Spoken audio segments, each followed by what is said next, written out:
We now come to the backbench motion on whistleblowing. Sir Norman Lamb to move. Thank you very much indeed, Mr Deputy Speaker. I beg to move that this House calls for a fundamental review of whistleblowing legislation to provide proper protection for a broader range of people. And I'd like to thank the honourable member for Stirling for the support in making the application to the Backbench Business Committee, together with all the other MPs who supported the application, and to the Backbench Business Committee, indeed, whose chair sits before me, for enabling this debate to take place, because I think it is on an incredibly important issue. And I want to start by telling 4 brief stories to illustrate why facilitating whistleblowing is just so important. Now, Mr Deputy Speaker, I was the Minister in the then Department of Health that initiated the review led by Bishop James Jones, of Liverpool, the former Bishop of Liverpool, into the horror of what happened at the Gosport War Memorial Hospital.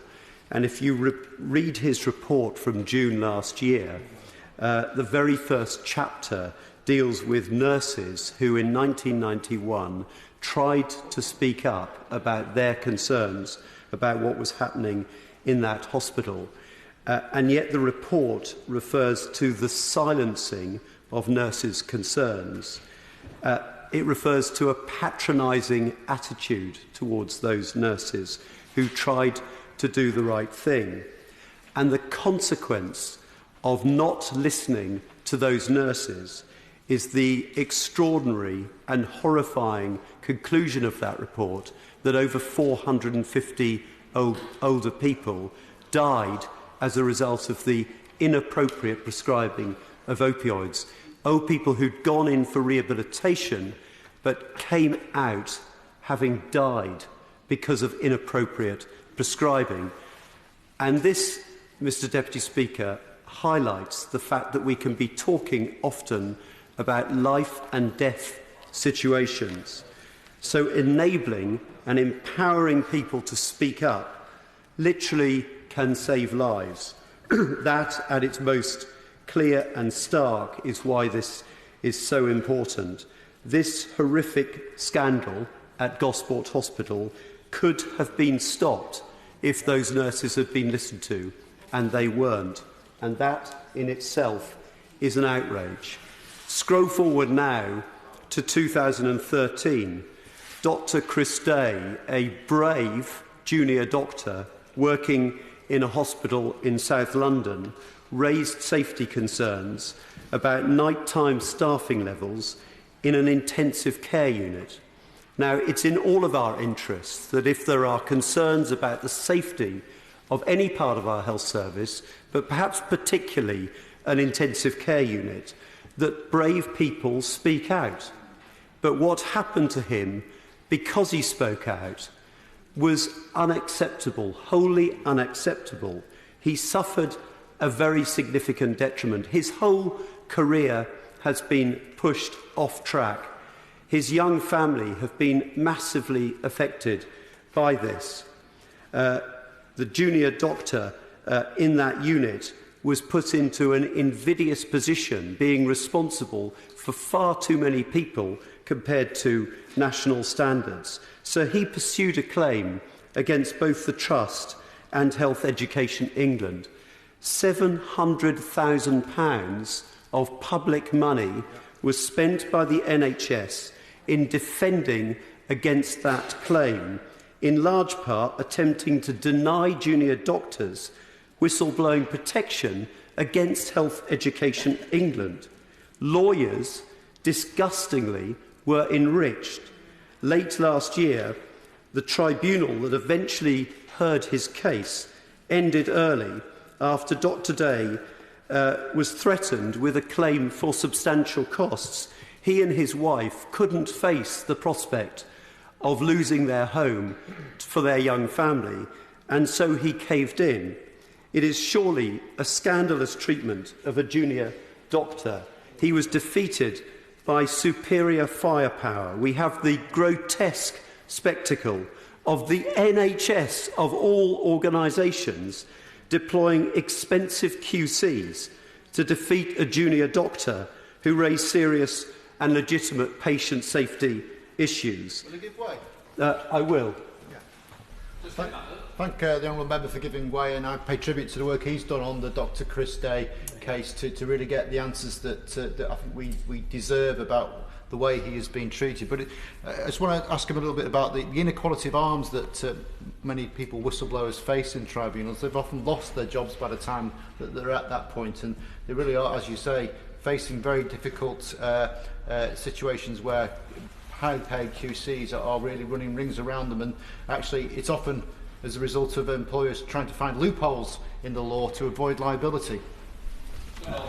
Well, I thank my honourable friend for that intervention, and I thank him for his support in pursuing the Dr Day case, and I completely agree with the points that he has made. Sir Robert Francis, in his report Freedom to Speak Up in 2015, evidenced whistleblowers who'd given evidence to him, whistleblowers in the NHS, overwhelmingly experiencing negative outcomes. He talks of a hostile culture of fear and blame, isolation, reprisals and victimisation in our NHS, for goodness sake. And the stories continue. The impact on the individual can be devastating and profound. Being ostracised, abused and disadvantaged in your career. Dire consequences for your mental health. One nurse who tried to expose wrongdoing said, and I quote, "I would never put myself in that position again. I would rather leave." What a damning indictment on how we treat people in our treasured and cherished public service. I will give way. I'm extremely grateful to the right honourable gentleman for giving way. He and I both worked a bit on the general issue of whistleblowing, and I pay tribute to his leadership on this matter, along with my honourable friend for Stirling, who I hope will catch your eye later, Mr Speaker. There are just 2 points I want to intervene on, the very good points that he is making. And they are these. We know 2 things, don't we? First of all, that across the country there is very strong concern about the way whistleblowers are being treated. We see it in the West Midlands, and he is articulating this point. But secondly, we know also that whistleblowers help ensure, through the role they play, that we have proper accountability and transparency. And in my view, the work that he has done and the work that others are doing on whistleblowing has not received anything like the amplification it requires. I totally agree with the points that my right honourable friend makes, and he makes them very well. And I will come on to the point that he made in a moment.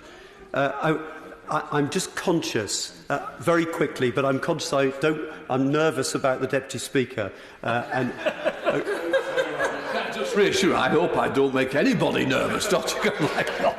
Thank you, Mr Deputy Speaker, and thank honourable gentleman for giving way. He's most generous with his time. It was really a genuine question, which is, with the gentleman the doctor feeling under pressure from the overwhelming firepower and the cost potential to incur the NHS's quite substantial costs, can I ask what support this, the gentleman's unions, such as the BMA, or defence unions like MDU and MPS, might have offered him in terms of legal costs? Well, in that case, rather shockingly, the BMA abandoned him, and that's a story in itself, which needs exploring further. But it's very often the case, not just in the NHS, but across the economy, where people are literally on their own, faced by very expensive lawyers. I speak as a former employment lawyer. I know what happens in employment tribunals. These were intended as a layman's court. They're anything but that these days, I'm afraid. The third story I want to mention is of my constituent Mark Wright, a successful financial planner at RBS. But things started to go wrong after he raised concerns about unacceptable practices in the bank before the crash that was. And then on the 17th of September 2008, immediately after the collapse of Lehman Brothers, an intranet statement was put up in RBS referring to the fact that the group was well capitalised. Now, this was clearly an attempt to reassure staff, and including staff shareholders and customers and investors, that the bank was secure. Of Of course, what happened when the bank crashed, those staff shareholders lost a fortune, and many believe, including my constituent, that they were very badly misled by that intranet statement. Now, his mental health was destroyed as a result of trying to challenge the bank, and his career was destroyed. He made a complaint to the FCA, the Financial Conduct Authority, who reported his name back to the bank, for goodness sake. They were later criticised by the Complaints Commissioner. I pursued his complaint with the FCA. They denied knowledge of the intranet statement repeatedly to me, yet an internal FCA email emerged dated the 14th of March 2014. That was after a subject access request to the Complaints Commissioner. And that email referenced, and I quote, "The intranet notice that Mr. Wright refers to was online between 17th of September 2008 and January 2009. And I quote, "As staff used it to take reassurance that all was well, which would tend to support Mr. Wright's allegations." That was an email within the FCA. Yet we were never informed of that email or of that finding of that explosive document. It's clear that the FCA has a copy of that intranet statement, yet they will not or cannot disclose it to us. They say that the law doesn't allow them. RBS, which is part state-owned, will not disclose it, yet clearly it is in the public interest that it should be disclosed. I believe I was misled by Andrew Bailey, the Chief Executive of the FCA, who told me in effect that Mark Wright's allegations offered nothing that was not already in the public domain. He referred to an intranet statement by Fred Goodwin, which had been, he said, in the public domain for nearly 10 years. And yet the statement, the intranet statement, has not ever been in the public domain. The Treasury Select Committee, which had looked into this, had never received a copy of it, so I was misled. So we have a regulator that's too close to the banks. We have a regulator that failed to protect his disclosure or his identity. We have a regulator that crucially appeared to fail to take the allegations seriously of the misconduct of that bank, and cannot or will not put a crucial statement into the public domain. Just think, Mr. Deputy Speaker, about the damage caused by bankers in the run-up to that crash. Had we actually empowered people like Mark Wright to do the right thing, rather than destroy them and ignore them, then we might just have prevented the disgusting behaviour and greed of bankers, and we might now have seen some of those responsible for destroying our economy behind bars. As it happens, they have got away with it. The fourth and final story is of foster carers who across the country are frightened to raise concerns about any behaviour from the council that they deal with. And of course the council refers children into their care.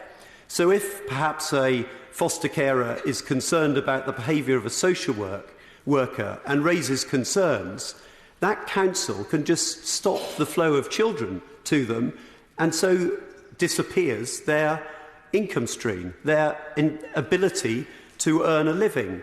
And so this has a chilling effect on any foster carer's willingness to speak out about child protection concerns because they fear losing their livelihood. I give way. I'm very grateful to the Right Honourable Gentleman for giving way, but does that not highlight, whether in finance or NHS or anywhere else, it's in situations where you have a power differential and where you have a hierarchy, that someone actually has power over someone else that can make them lose their job or lose what they love doing, and therefore there's a constant threat?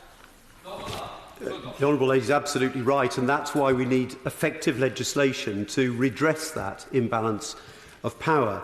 So, Mr. Deputy Speaker, all these cases highlight the value and importance of enabling people to expose wrongdoing. Effective protection, let me just make some progress. Effective protection for brave people who decide to speak out is vital, first of all, for that individual. They should be celebrated, not denigrated. But it's also in the benefit of all of us that we give them protection. And this is the point that the Right Honourable Member for Sutton-Coldfield made earlier. It's actually about good governance, this. Keeping organisations honest, protecting businesses from fraud, from crime and from other wrongdoing, maintaining the highest possible standards. Good protection to those who speak out acts as a deterrent to bad behaviour. Closed secret cultures which cover up wrongdoing and destroy those who try to speak up, deliver poor public services or cheat customers in the private sector, including particularly in financial services, or tolerate bullying, sexual harassment and so on. And then so often non-disclosure agreements are the final step that's taken that keeps that wrongdoing secret. It slams the door shut on proper scrutiny, and things need to change.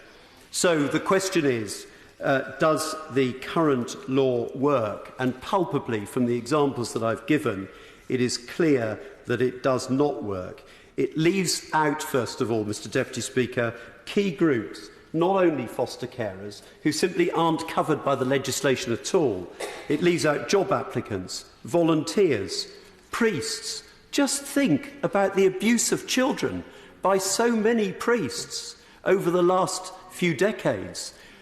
If priests were given the protection to speak out, then perhaps we would have prevented some of that dreadful abuse. The legislation leaves out non-executive directors, it leaves out trustees, it leaves out relatives and friends of the whistleblower when they're victimised because of what the whistleblower has done. It leaves out someone who's victimised by being presumed to be a whistleblower. The company who thinks someone has spoken out, even if they haven't, and does something like dismisses them, they have no rights under this because they're not actually the whistleblower. That is a ludicrous situation. I give way. Thank you very much. I'm grateful to the Right Honourable Gentleman. I'm sorry I wasn't here for the start of the debate because I was the co-author of a review of NHS hospitals' complaint system some time ago. And I think he was then at the Department of Health. And one of the reasons we didn't go stronger on that point was because we thought there was legislation in the pipeline, or there was an attempt to put things right for potential whistleblowers. I'm still concerned in my own local authority area from the Cynontaff. We've just had the Cwmtaff Health Authority heavily criticised for maternity deaths. Now, one of the people involved got in touch with me anonymously. I didn't know what to do with the letter. I didn't want to pass it on to the authorities. I passed it on to the Royal College of Obstetricians and Gynaecologists, who were at that time completing a report into the Cwmtaff Health Authority. It's still a major problem, and people are afraid. Yeah, you know, even when they think, you know, there's greater understanding and leeway, people are afraid. We've got to put that right. Well, I totally agree with what the Honourable Lady has said. And Sir Robert Francis, who did the report in 2015, recommended the introduction of freedom to speak up champions in the NHS, and that has happened. But this is an administrative process within trusts that simply, I'm afraid, hasn't worked. That's the brutal lesson that we have to learn. So for those who are covered by the legislation, the law does nothing to enable a concerned person to speak up in the first place. The law, for example, is silent on standards expected from employers. It only offers inadequate protection after the event, after the person has been destroyed by a cruel organisation. And the individual then who tries to pursue their rights under this legislation is too often faced by highly paid lawyers and pressured into non-disclosure agreements, which can result, as I indicated, in wrongdoing never being exposed. And indeed, we know that some non-disclosure agreements are indeed in their terms unlawful because they seek to shut up the individual and stop them speaking out, even when it involves a crime. Only a tiny percentage of cases that are pursued to the tribunal actually end up with a decision of the tribunal. In order to succeed, you have to show the reason for a dismissal, or if more than one reason, the principal reason is that the employee made a protected disclosure. So you open yourself up to false claims that other reasons existed. And if the tribunal decides that there were other reasons, your claim is either dismissed or your compensation is reduced. And there's no full definition of the range of disclosures that are covered by the legislation. So the protection is completely uncertain. Disclosure has to be to a prescribed person. But what happens if you don't know who to report the concerns to? You could easily find yourself entirely unprotected for trying to do the right thing. The organisation, I'm conscious that I'm trying the patience of the Deputy Speaker, and I need to get towards the conclusion of my remarks. The organisation, the brilliant organisation Protect, highlights the fact that a number of laws, such as in the utility sector, make it an offence to disclose certain information, and they have no public interest defence exceptions for whistleblowing. So even if there's awful wrongdoing, the person is prevented from speaking out because they would commit a criminal offence. This surely has to change. The brutal truth, Mr Deputy Speaker, is that brave people who do society a service by exposing wrongdoing are not adequately protected, and many have no protection at all. After Gosport, I met with the Prime Minister. I made the case for reform. I explained to her that these are life or death situations in many cases. Since then, I have heard nothing from the Prime Minister at all, and that was last summer. It is time now for a fundamental review and for new legislation. Such a review by the government needs to listen to all the interested parties, to the all-party group, to Protect, to Compassion in Care, who have set out proposals in what they call Edna's Law. All must be involved, and we must look at international best practice. The all-party group has a report that's due out soon, which follows a comprehensive survey, including getting the views of very many people who have tried to whistleblow, and it will offer vital evidence to the government if they take up this recommendation. They propose an Office of the Whistleblower, which I think could be of extremely powerful value in supporting people, and it would provide a centre of excellence. It would provide guidelines to employers. It would monitor activities. It would provide support, advice and training to members of the public, to public institutions, private sector bodies and so on. It's a very important proposal. I want a commitment from the Minister to undertake a thorough review because it is long overdue. And I want a commitment also to ensure that the UK, if it leaves the EU, meets at least the standards of the proposed new EU directive and preferably goes much further.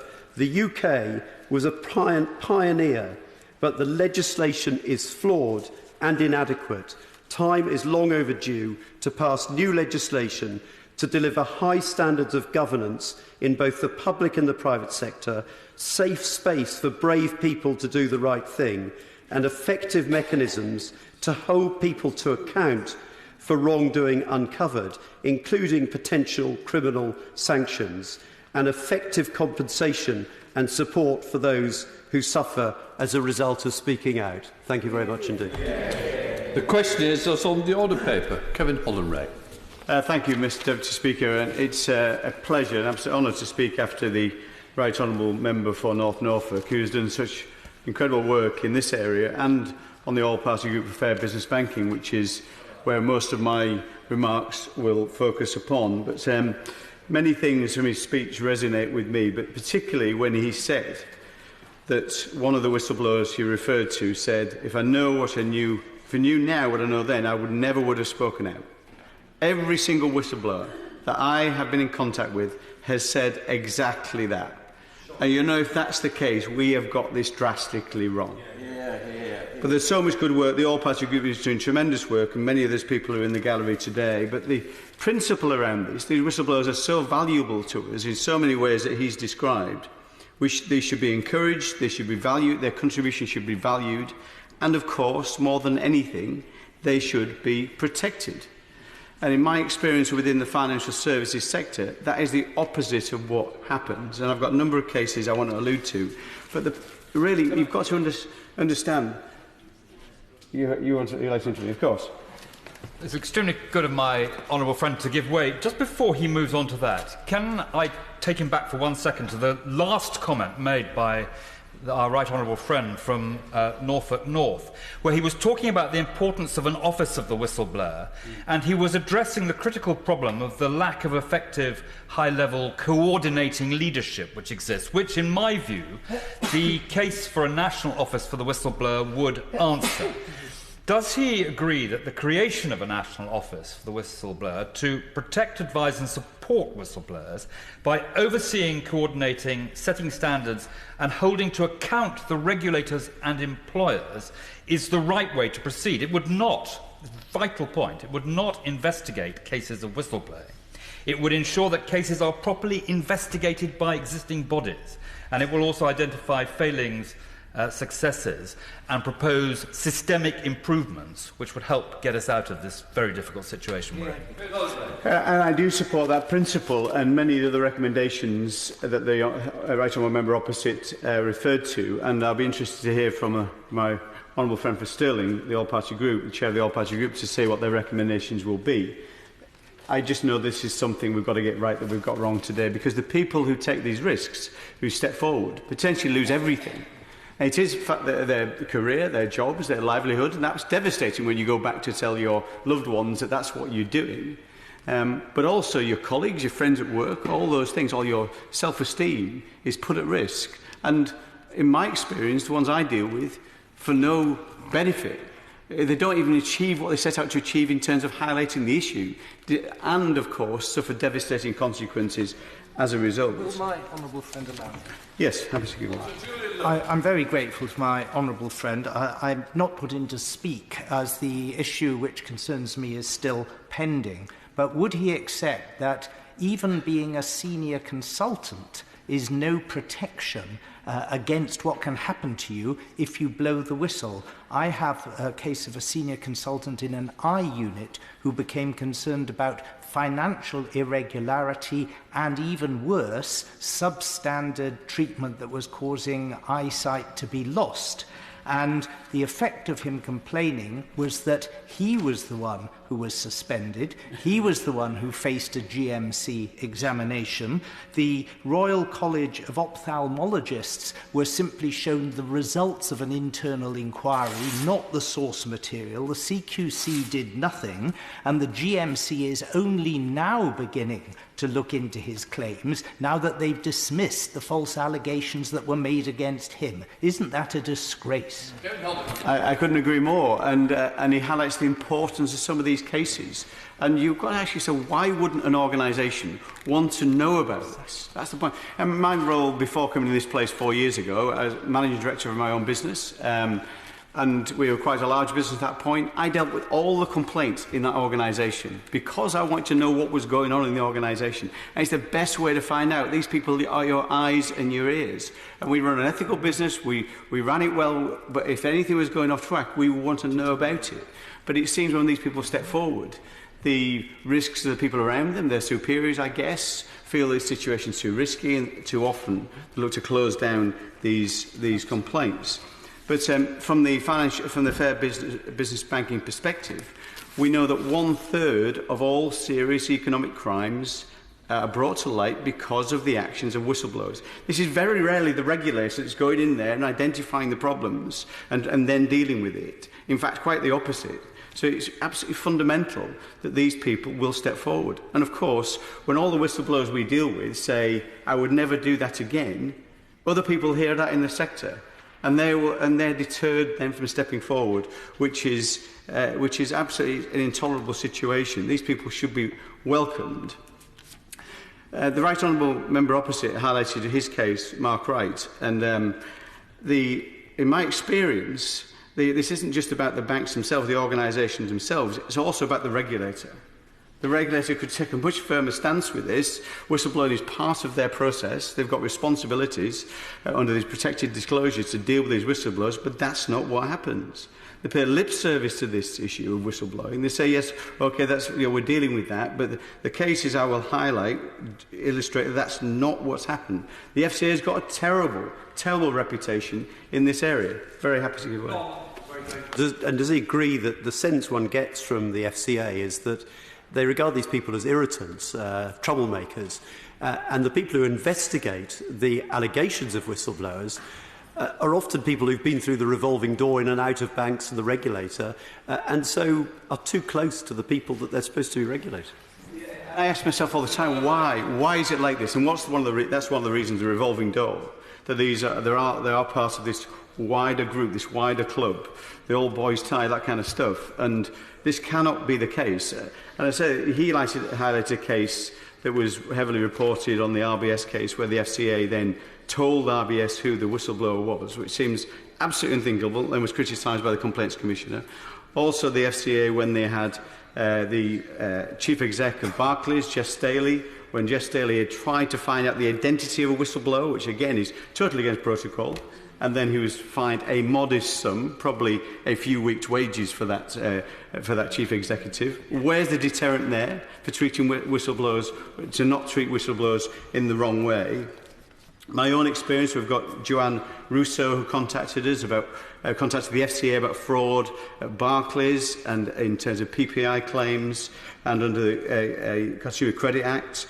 But feels have contacted us. It feels we've got a total lack of protection and support from the FCA, and the communications around that were simply unacceptable.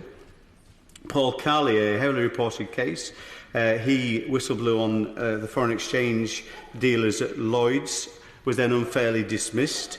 The FCA promised to support his case, promised to provide an opinion to the tribunal he went to when he was unfairly dismissed, and then did not do that, despite Andrew Brodie at the FCA calling Lloyd's process of treatment of whistleblowers a whitewash and a joke. That wasn't just his case, that was other cases he deals with.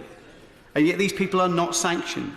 Why is that? Paul Moore, my constituent, was the first person to raise the issues at HBOS in 2004 when he described a toxic culture at HBOS in terms of their lending, the fact they were pressured sales targets taking unacceptable risks in terms of lending money, and of course in 2008 HBOS collapsed. He was unfairly dismissed.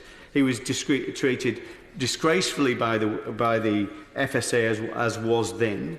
And again, the Right Honourable Member Opposite's point, this may have stopped the financial crash happening in the first place. £1.8 trillion that's cost our taxpayers. £1.8 trillion if we'd taken a robust approach when whistleblowers come forward. Very happy. I'm grateful to my honourable friend for giving way. Isn't he underlying the point that's been made by others who have spoken in this debate so far, that the regulators themselves are stricken with lethargy when it comes to responding to whistleblowers, and the whistleblowers need the protection of an independent office that will advocate for them with these bodies that themselves are sometimes very forbidding in terms of the approach that the way they respond to the approach of whistleblowers. Yes, it's absolutely right. And we need to improve how we deal with whistleblowers. We need to improve the legislation around whistleblowers, but also we must insist that our regulators who already have access to sanctions, to dealing with these issues, that they do that robustly. There is a cultural problem in the FCA in dealing with this that we must address, and that can only be dealt with by the leadership of the FCA itself. The most egregious case I've dealt with over a period of 2 years in my time as co-chair of the All-Party Group, has that been a Sally Masterton, Lloyd's HBOS. She was one of the senior risk managers at Lloyd's. In 2013, she wrote a report called the Lord Turnbull Report, which highlighted what had happened at HBOS and the takeover of Lloyd's and the fraud that was being concealed. She wrote this report. It was £1 billion fraud that she identified. These are not just small numbers. These are not small issues. These are the biggest issues, which perhaps is the case that is the reason why these things are swept under the carpet. But she was asked to set out her findings. She produced this report, gave it to her superiors. She was then suspended. And bearing in mind, this was happening at the same time as a police inquiry into the low-level fraud that was happening at HBOS. She was suspended. She was prevented from working with the police, despite the fact that the police had said in an email she is vital to this investigation. She was suspended. Later, she constructively dismissed. She was then discredited to the FCA by Lloyds. Lloyds wrote to the FCA and discredited her, saying this person was effectively not a cogent witness. This person is a rogue employee. This is not a cogent witness. The FCA accepted that without any investigation, and that was in 2013. 5 years later, Lloyds then apologised to Sally Masterson, said she'd been disgracefully treated for 5 years, admitted that they had tried to discredit her, all the way through that 5-year process. 5 years. You can imagine what the 5 years of her life was like. The FCA told Lloyds to intervene because she felt she'd been terribly mistreated. The FCA, Andrew Bailey himself, had met with Sally Masterson and said and determined she'd been disgracefully mistreated. So they apologised to her. They make a financial settlement with her. But the FCA do not sanction anybody in Lloyds for that mistreatment. I mean, it is absolutely incredible. All they will keep telling me is that there's another investigation going on, a Dame Linda Dobbs investigation of the general Lloyds, the situation around Lloyds, around the reporting of when the HBOS turnover and takeover and afterwards. But there's no way. I feel that that's unacceptable. They've already established the mistreatment, yet they won't move forward to sanction those people responsible. Under the senior managers regime, these people, just the chief exec, could be sanctioned, fined, banned, and that's exactly what should happen. Happy to give way. I thank my honourable friend for giving way. He's making a very relevant point, and it's one that applies to my constituent, who's been a whistleblower in the HS2 scheme, where he suffered reputational damage following his whistleblowing of that project. And I'm sure he's about to go on to shortly to talk about how that reputation can be restored and what either the FCA or another body can play in providing protection to whistleblowers, and certainly restoration following their whistleblowing. Absolutely right. The FCA has a huge opportunity. It should regulate without fear or favour, but that's not where we are. Constantly it looks over its shoulder at what the banks the reputation of the banks. It seeks to defend the reputation of the banks by concealing the truth, rather than robustly investigating these issues. I asked Andrew Bailey 4 times a simple question in connection with this issue. Did he follow the processes set out on their website of how they deal with whistleblowers? That her case was supposed to be referred to his team within 5 days and go through the proper process. Did he do that? He has not responded to that question 4 times. It's totally unacceptable. Sally Masterson says in her protected disclosure to Andrew Bailey, this is the 10th time that whistleblowing issues have been raised with you and ignored. That's over a period of 5 years. And despite the fact that the FCA themselves, in communication within the FCA, have admitted her report was well drafted and presented, and also I see a couple of potential risks. This is one FCA person to another. We may get challenged as to what we, the FCA, did about this report when it was received, or our treatment of Ms Masterson. Again, I'm grateful to my honourable friend for giving way. We should also mention the fact that there was whistleblowing to the FRC in relation to the audits that were done at HBOS, in terms of the amounts of money that were set aside against expected liabilities. The FRC, the head of the FRC, Stephen Hardwell, appeared before the Select Committee that I'm a member of and said some really interesting things about the fact that in respect to inquiries that are ongoing with other regulators in relation to these whistleblowing, but nothing further has been said. This is around KPMG's audit of HBOS in 2008, a few months before, and signed off before HBOS went bust. Despite the fact that the risks to that business were clear, and then the FRC gave KPMG a clean bill of health. And the revolving door between the FRC and KPM and the auditors as well. It's a very big concern, which I know he's raised in Select Committee work. So, to move on to a conclusion, Mr. Speaker, there is 2 Very quickly, I'll go away. I'm sorry. I'd like to pay, I'm sure everybody would like to join, to pay tribute to Julie Bailey. Now, Julie Bailey was one of the best whistleblowers in the NHS, and she triggered the mid-staffs inquiry, the Francis report, and many other issues. She's now living in Wales, and the way that Julie Bailey was treated after she became a very well-known whistleblower is an absolute disgrace, but is an example of what happens to whistleblowers. It doesn't matter how well-known they are. And she makes a very important tribute and a very important point in terms of how we persuade more people to come forward. And it's got to be how they're protected and looked after. And I think looking at the other international regimes and how they deal with this is an important first step in terms of reforming our whistleblowing procedures. I think the big thing I would say about all these issues I deal with is they do go right to the top of these organisations. These are not low level, these are right to the top, must be dealt with. Also, yes, by whistleblower reform, yes, by a regulator that is far more robust and regulates without fear or favour. I do also believe we need other measures too, including a public inquiry about some of these situations, some of these circumstances around the disgraceful treatment of many businesses, particularly by Lloyds and Royal Bank of Scotland. So, yes, I do endorse many of the recommendations by the Right Honourable Gentleman opposite. I do think, though, we need a much more robust financial conduct authority, regulator. Culturally, the biggest issues in the regulator need fixing. We should look at whether we should provide incentives, financial incentives for whistleblowers of the right kind of nature. But I do think we need to make sure our regulator goes in robustly when we see these mistreatments or these improper practices, together with our law enforcement agencies. That's what happens in the States in these situations. So it's either you deal with us, you deal with these issues, or we really will take further steps, including potential criminal sanctions.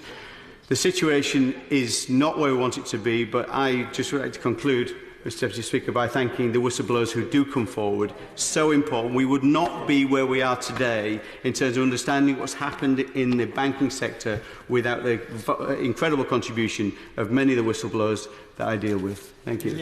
Fitzpatrick. Mr Deputy Speaker, I'm grateful for the opportunity to speak briefly in today's debate, and would like to congratulate the Honourable Member for Norfolk North for helping secure it with time generously allocated by the Backbench Business Committee. And I'm very pleased to follow the Honourable Gentleman for Thurston Moulton, who, with so many other colleagues here today, have worked so hard on making sure this issue gets the attention it deserves. I've spoken in this House before about my constituent, Ms Julia Davey, who ran two successful businesses, Angelic Interiors Limited and Angel Group Limited. Despite the multi-million pounds worth of fixed asset and shareholder funds across the two businesses, both ended up being placed into administration, which has lost Ms Davey over £6 million. She followed advice from Lloyds Bank during her time running the two businesses and believes responsibility for the liquidation of her assets lies with them. In 2009, unbeknownst to Ms Davey, her account was transferred by Lloyds to their business support unit.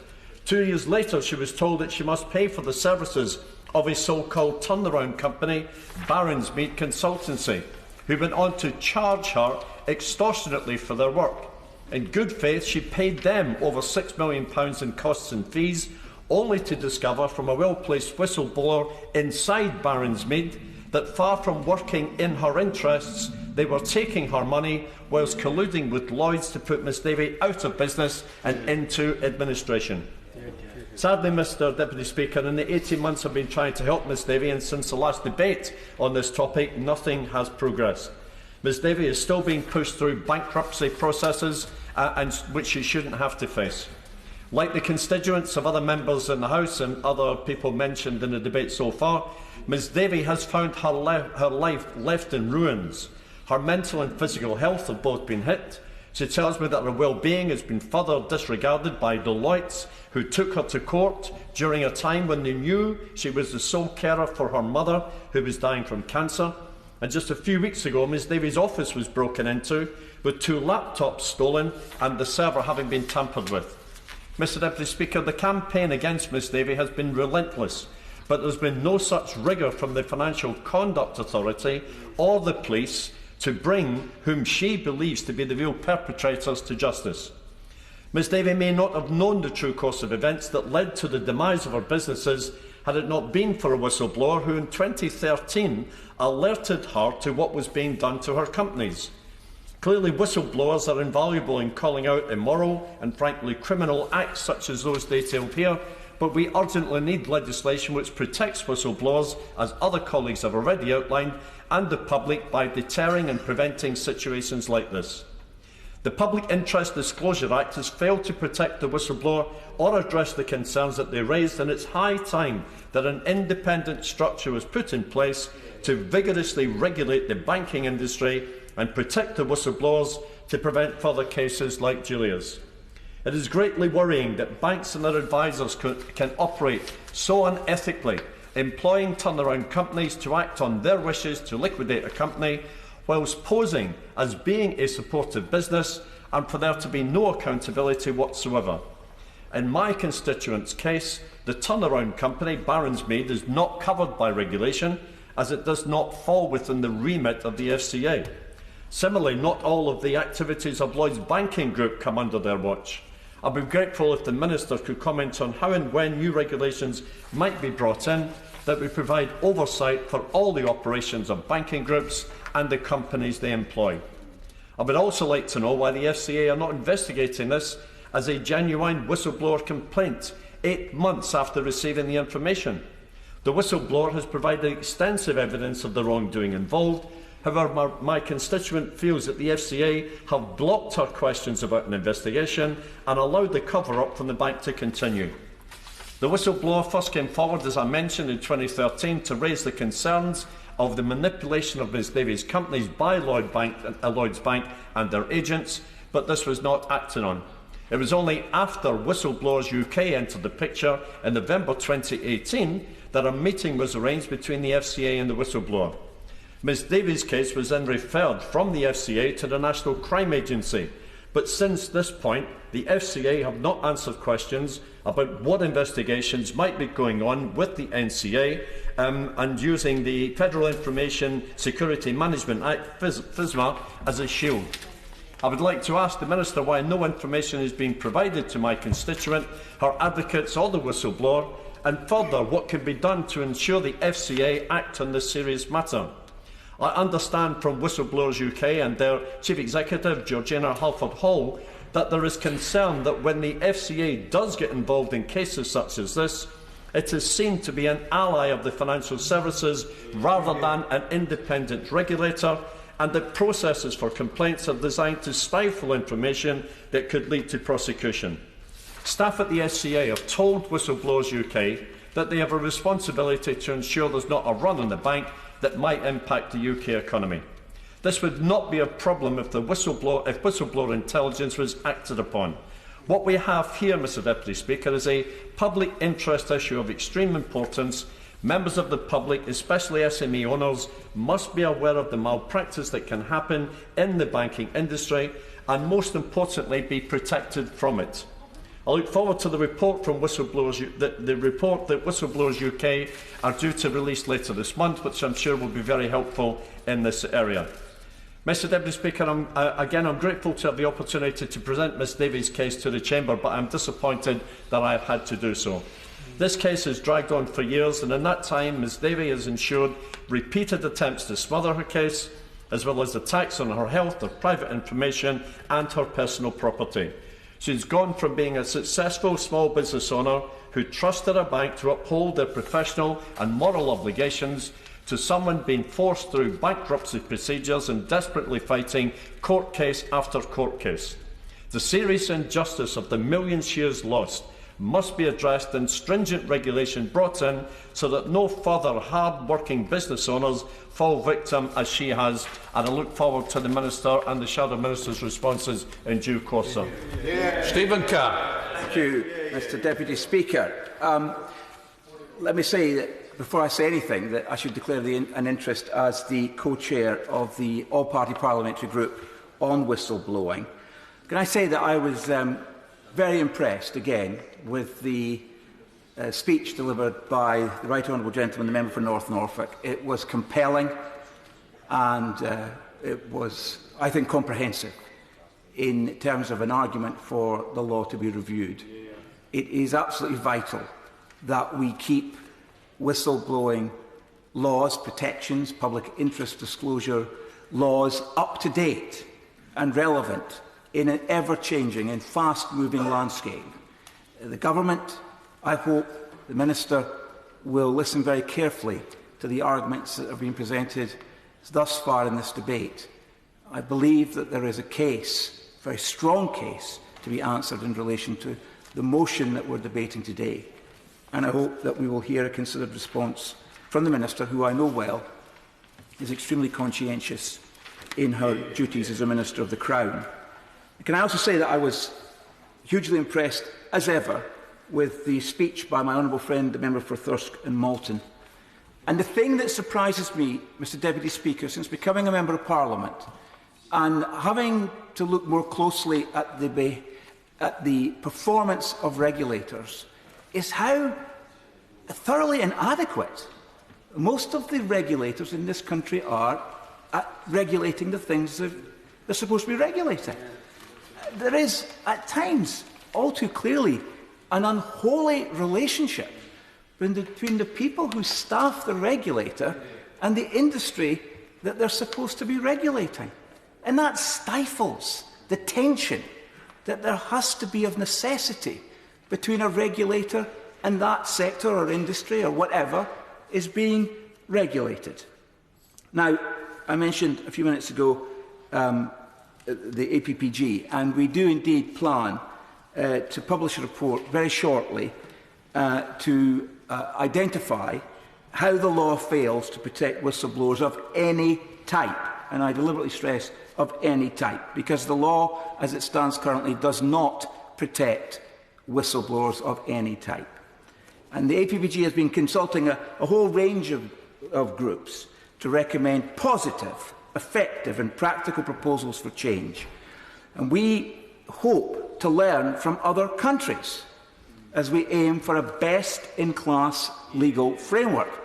I believe that this is one of the aspects of a competitive advantage that we should be claiming for the United Kingdom in terms of our economy and how we treat those who feel driven by conscience in most cases to speak up, to raise concerns, to do the right thing for the right reasons.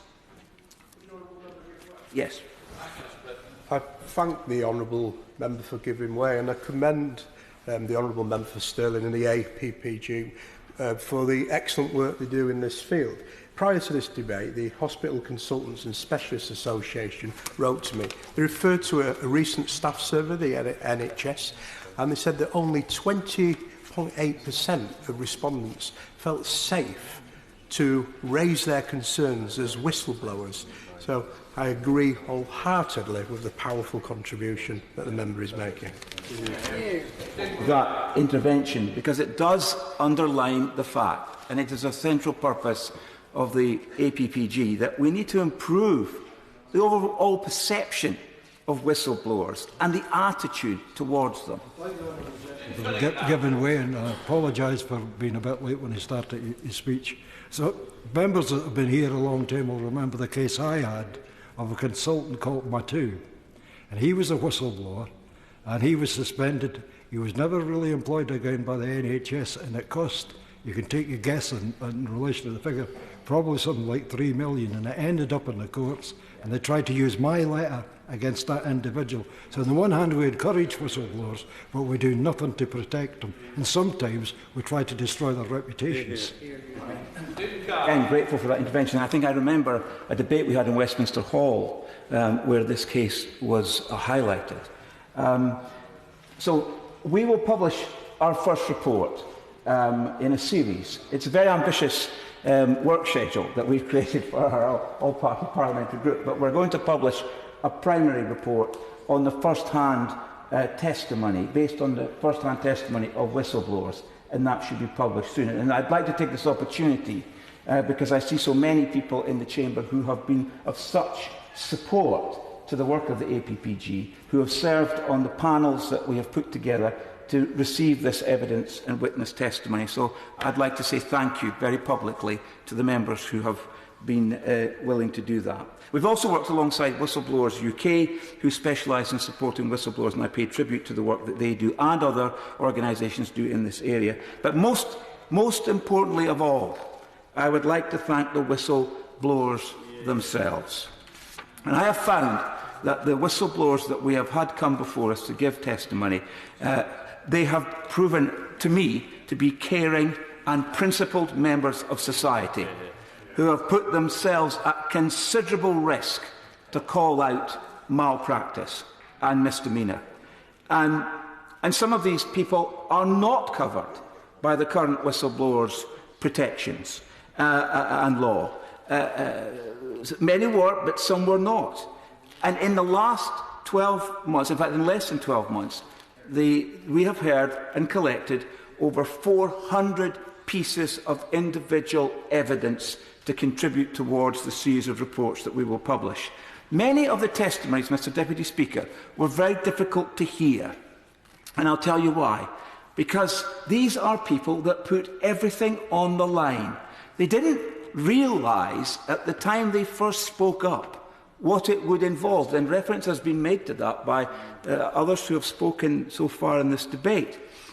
But having begun the course that they started off on, they have stuck with it.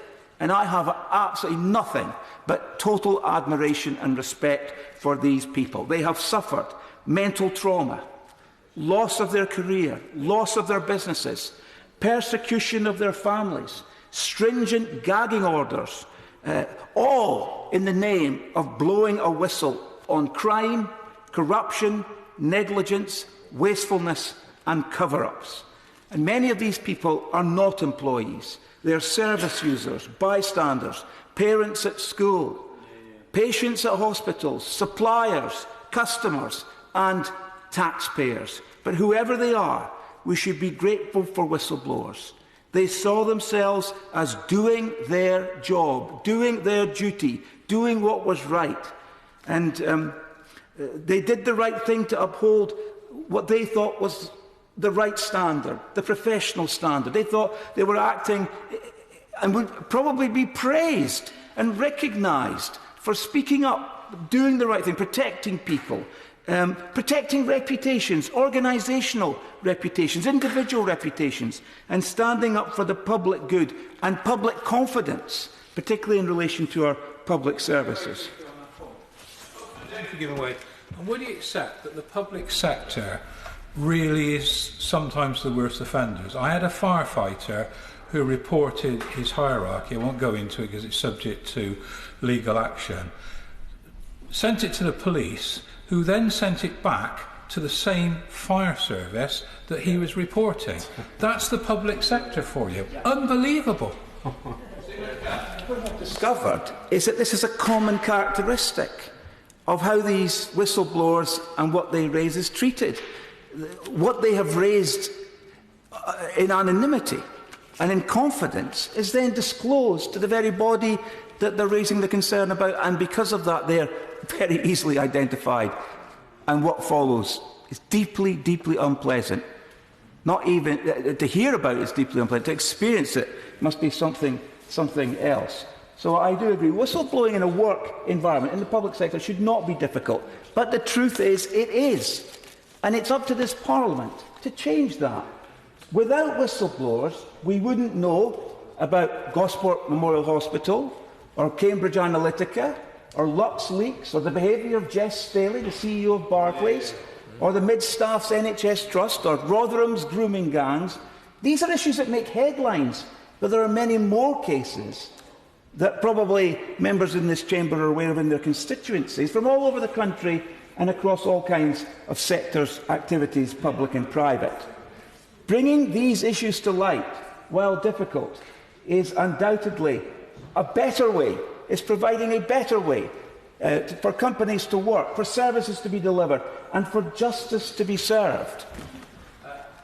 Thank the honourable member for giving way. He's making an excellent speech, and it's been very good to work with him in applying for this debate. But does he agree that both those cases in the public sector that the honourable member has mentioned, but also in financial services, as the honourable member for Thirsk and somewhere else has, Moulton has mentioned, when one compares the outcome for those brave people whose lives, as he says, are destroyed, with the people who have been guilty of the wrongdoing in the banks, who still continue to earn a fortune and who no one has touched for their wrongdoing, despite the devastating impact that they have had on our economy.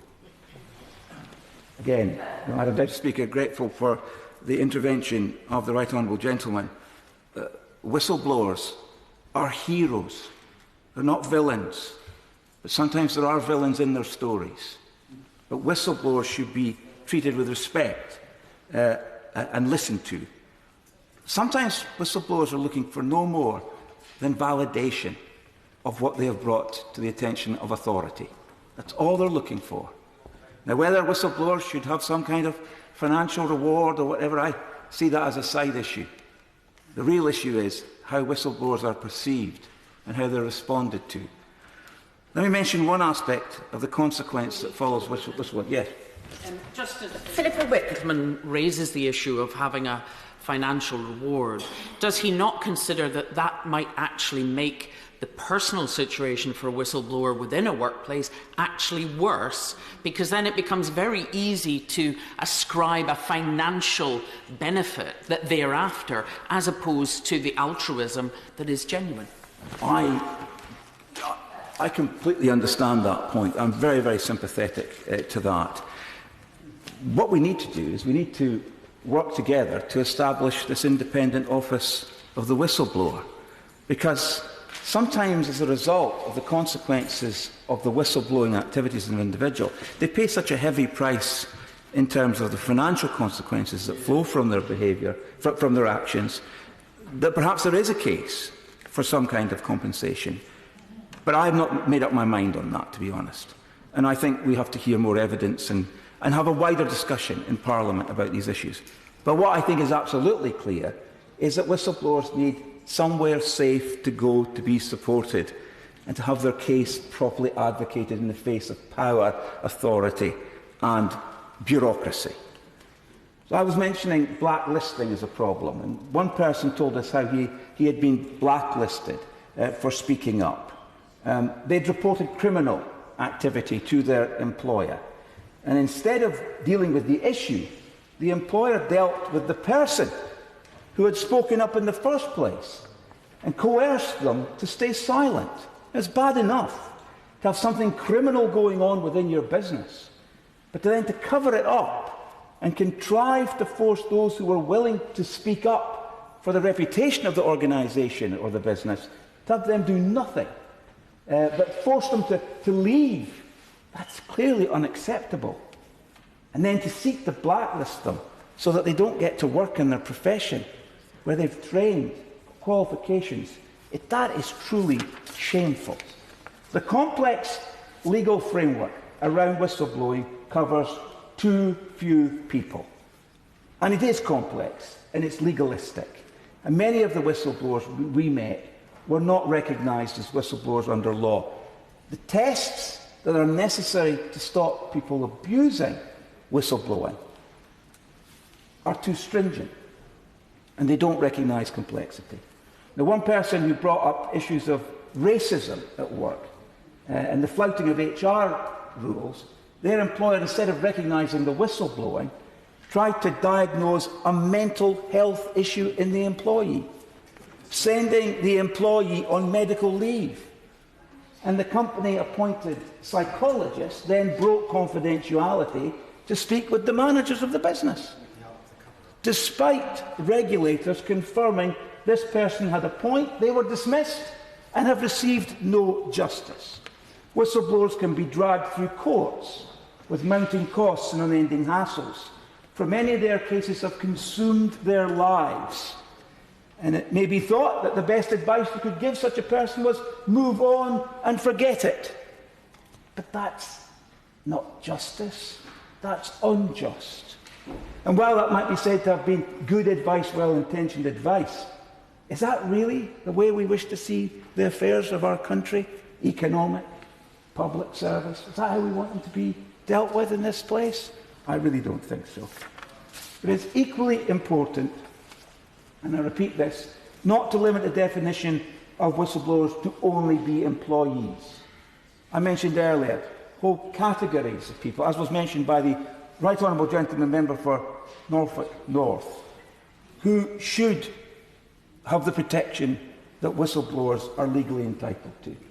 And we must ensure that when whistleblowers blow the whistle, they get proper protection under the law, and the law is too vague in this regard.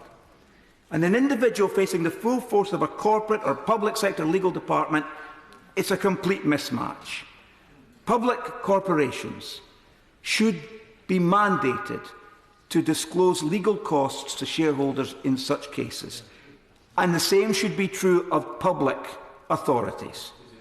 They should have to make clear and report transparently the cost that the taxpayer bears in fighting whistleblowers.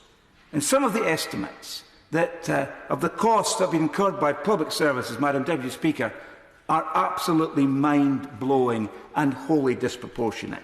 One brave whistleblower in Scotland had evidence of HR malpractice which should have been a simple grievance dealt with by the organisation they were in. They should have been pleased in that organisation to have received the feedback that this person brought. But instead, that person and their family, who also worked in the same place, were victimised. They can't afford legal representation.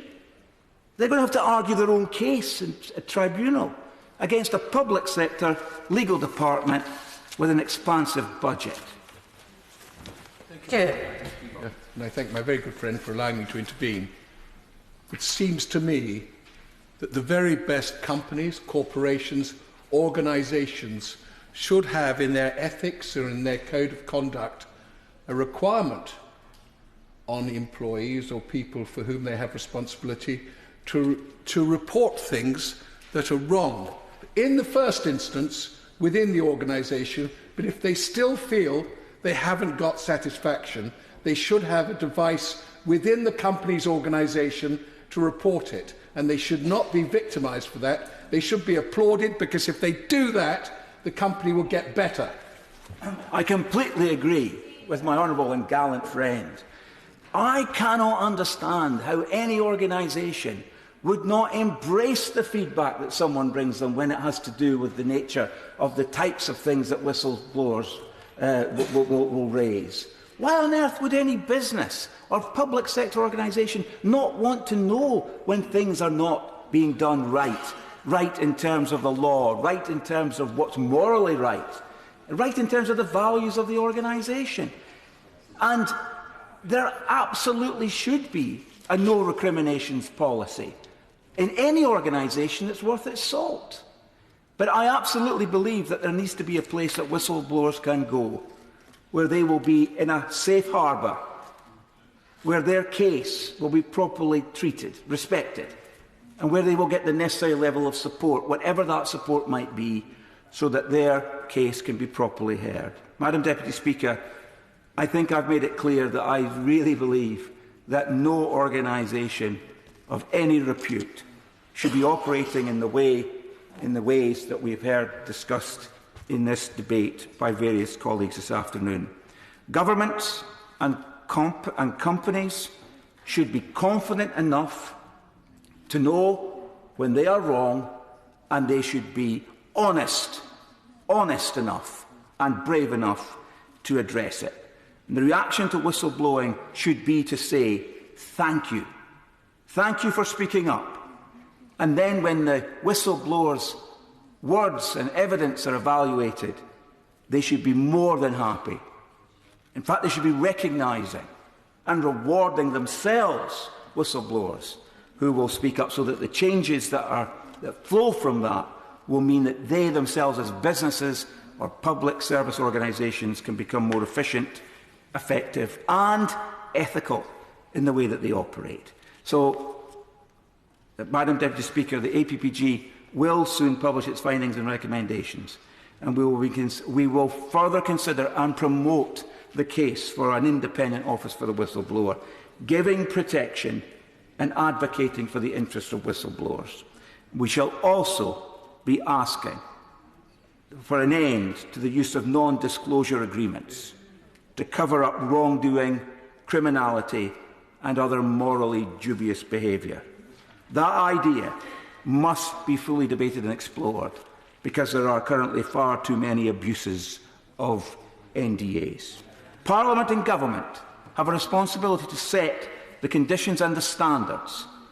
We have to create the culture in our country where people feel confident that they can and should speak up in the public interest. We want whistleblowing recognised as a positive and public-spirited thing to do. And I look forward to the Minister's reply today. But this is the start of the debate on this issue, not an end. And we must recognise the courage and integrity of people who do the right things for the right reasons, because they are guided in what they are doing by conscience and in the public interest. Yeah. Justin Mathers. Thank you, Madam Deputy Speaker. And can I just follow on from what the Honourable Member for Stirling said? I think it was a very wide-ranging speech, and I think he's right that this is the start of the process, not the end of it. There is clearly a need for significant legislative reform, and I'd like to thank the Honourable Member for North for getting this debate underway, and for the consistency he has shown over a number of years in supporting those who blow the whistle, and indeed how he set out today why there is a need for a fundamental review of the regulations. It's been clear for some time that we're simply not protecting people in the way that I think that we would all like to see. We've had piecemeal reforms, often as a result of case law, which have given some notable advantages in protection, but it also has left gaps and loopholes, and actually it still remains the case, as we've heard on a number of occasions today, that the best run organisations with the most comprehensive policies in place can still be a very daunting place for someone to blow the whistle in, and it doesn't come without consequences. And I know, from my own experience as an employment lawyer before I was elected to this place, about the issues that employees face across a range of sectors when they are brave enough to speak up, and we cannot underestimate how difficult it is and how brave people are when they decide to blow the whistle, because there are so many examples of how people have suffered with careers destroyed and worse as a result of sticking their head above the parapet. Anything from being shunned by colleagues to being dismissed on spurious charges. There are a number of unfortunate consequences that can arise from blowing the whistle, so we really should absolutely support those who have the bravery and courage to do that. And sadly, as we know, the kind of treatment that some people receive whilst in unemployment can continue beyond it, and it is from far the benign environment that we would like to see. So we're having new laws in Ireland and Australia, a new EU whistleblowing directive coming in 2021. So the challenge for us, if we are to ensure that workers' rights keep pace with the EU at least, which is what the government, I think, have committed to, then we must begin to really think about how we can strengthen workplace protections for whistleblowers. And I've spoken before about whistleblowing in the NHS and the importance of providing a workplace environment where NHS staff are able to raise concerns about things they're worried about, an environment where there's no fear of repercussion or unfavourable treatment, and where staff feel confident that action will be taken to resolve their concerns. I'll give way. Thank you. As my friend from Elsevier knows, the Department of Health is based in Leeds. One of my constituents whistleblew about DH 2020 process in her role as the trade union representative. She wasn't supported. She was actually hounded out of the job she loved incorrectly and won employment tribunal. But that is no compensation to her because she's no longer in that job, no longer in that role, and has had her career ruined by whistleblowing on behalf of all the employees in the Department of Health who have been affected by DH 2020. I thank my honourable friend for his intervention, and he raises a very important point, something I will come on to later, that the way that the legislation works at the moment, it is retrospective, it is righting wrongs after they have occurred, and as we've heard and as we'll hear again, I'm sure it's really too late to put a career back in place after the event. And in the NHS, it's particularly important that people feel able to blow the whistle safely, because not only do they have general obligations as an employee, but also many staff have a professional duty to raise concerns where they sit and could actually be in trouble with their own regulators if they don't. And you know, NHS England and NHS improvement policies are very clear on this. They say, if in doubt, please raise it. Don't wait for proof. It doesn't matter if you turn out to be mistaken, as long as you are genuinely concerned. And the NHS Constitution pledges that NHS employers will support all staff in raising concerns. Clearly, as we've heard today on a number of occasions, that hasn't happened, because fine words are not enough. Sadly, actually, we see staff don't have the confidence to raise concerns without fear of repercussions. The most recent NHS staff survey, when staff were asked if they would feel safe raising concerns about unsafe clinical practices, found that only a fifth said that they strongly agreed that that was the case, and 3 in 10 said they did not feel safe in raising such concerns. And when asked whether they were confident that their organisations would address their concerns, just 14.8% of staff strongly agreed with that statement. And when this is considered in the context that 17.8% of staff said that they had seen errors, near misses or incidents that could have hurt patients in the last 12 months, it should be deeply concerning to all of us that staff in the NHS do not feel that their concerns are acted on. And as the Honourable Member for Norfolk North mentioned earlier, Junior Dr Chris Day was a very prominent example of someone who blew the whistle and was treated then appallingly. He raised legitimate concerns about staff ratios, but then lost his job. The tribunal action which followed resulted in a lengthy, and I consider a wholly unnecessary, legal battle where Health Education England were effectively seeking to remove around 54,000 doctors out of whistleblowing protection by claiming that they were not the employer. 4 years and hundreds of thousands of pounds later, they eventually backed down and accepted they should be considered an employer after all. I'll give way. I'm very grateful to my friend for giving way.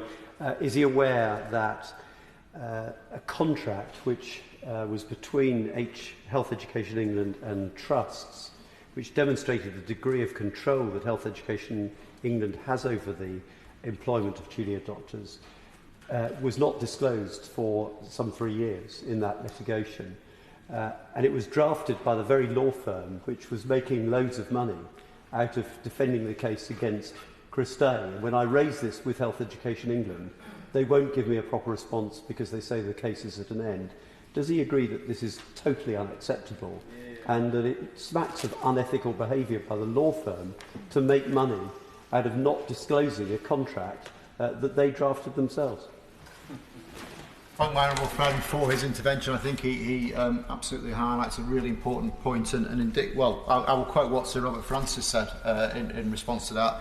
He said, when asked for advice by NHS organisations about issues around public interest disclosure, legal advisors have tended to be influenced by an adversarial litigation and therefore defensive culture. And I think that actually is marked out very clearly in this particular case. And so at the end of the litigation, Health Education England said, and I quote, having never wished to do anything other than facilitate whistleblowing for doctors in training, HEE is happy to be considered as a second employer for these purposes if it removes a potential barrier for junior doctors raising concerns. Well, we've heard very clearly that concern was not manifested itself for at least 4 years during the litigation. So why did it take them so long to accept that this should be considered an employer? And what message does that send out to NHS staff about the corporate attitude to whistleblowers? It is hardly encouraging.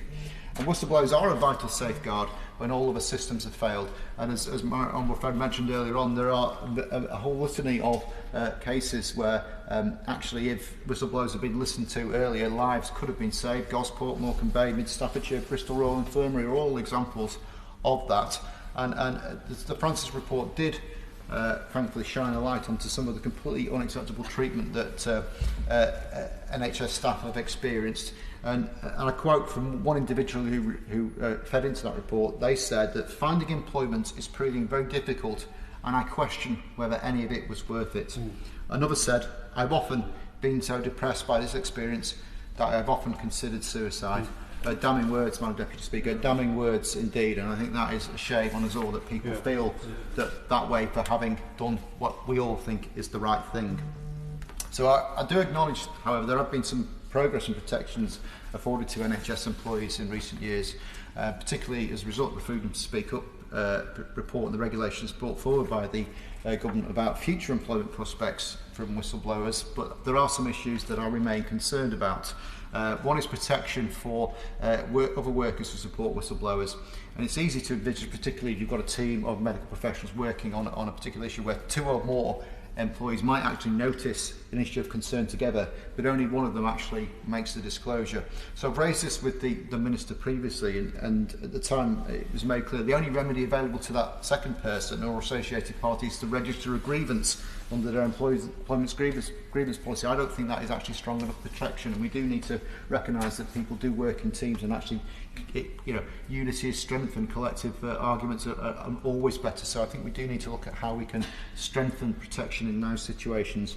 And another issue which we've already talked about and touched upon is how actually someone who's lost a job can take their employer to an employment tribunal and seek redress, but the onus is on them to prove that it was the disclosure that lost their job. So the Hospital Consultants and Specialists Association has come across cases of employees facing action after speaking out based upon different circumstances than their whistleblowing case, but which appear to be clearly linked. So these can be very subtle actions, bullying, harassment and undermining, being overlooked for opportunities for promotion, or feeling, just a general feeling that the employer is looking for a reason to act against them.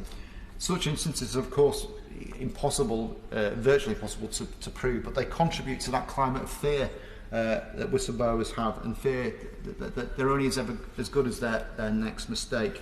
And we cannot allow continue to allow promising careers to be left in tatters as a result of ineffective whistleblowing protections. We've got to send a much stronger message to employers that disclosures should be protected as the legislation intended, and people who make those disclosures should not be attacked in any way whatsoever. And as we've already touched on, I think by its very nature the legislation only gives a person protection after a detriment has been suffered, and it's often too late by then. A dismissal, a career destroyed. No tribunal can fully rectify that situation, and it's actually quite disturbing that the success rate in whistleblowing claims that reach tribunal is only 3%. I mean, that really does bring quite clearly how easy it is, I think, for employers to use parts of the legislation to avoid their responsibility. I don't know of any other tribunal jurisdiction which has such a low success rate. Certainly if I was still practising, I think if I had a success rate of 3%, I wouldn't be in a job for very long. But it does show why we really need to understand how this legislation isn't working as well as it could do. And of course, as we've already talked about, most employers are in a much better position. They're able to rely on expert legal advice. They can put forward alternative allegations and reasons for treatment alleging misconduct or redundancy. There are too many hoops to jump through and too many opportunities for employers to argue that the disclosure doesn't count as one under the legislation, and that removes, of course, the employer's protection altogether. And I think it's wrong that it's not enough for an employee to rely on his own assertion of subjective belief that the information tends to show a breach of the regulations, and that leaves them at the mercy of the roulette wheel of justice, for them potentially having to wait many months before they can even know for sure whether their disclosure will have full protection under the law.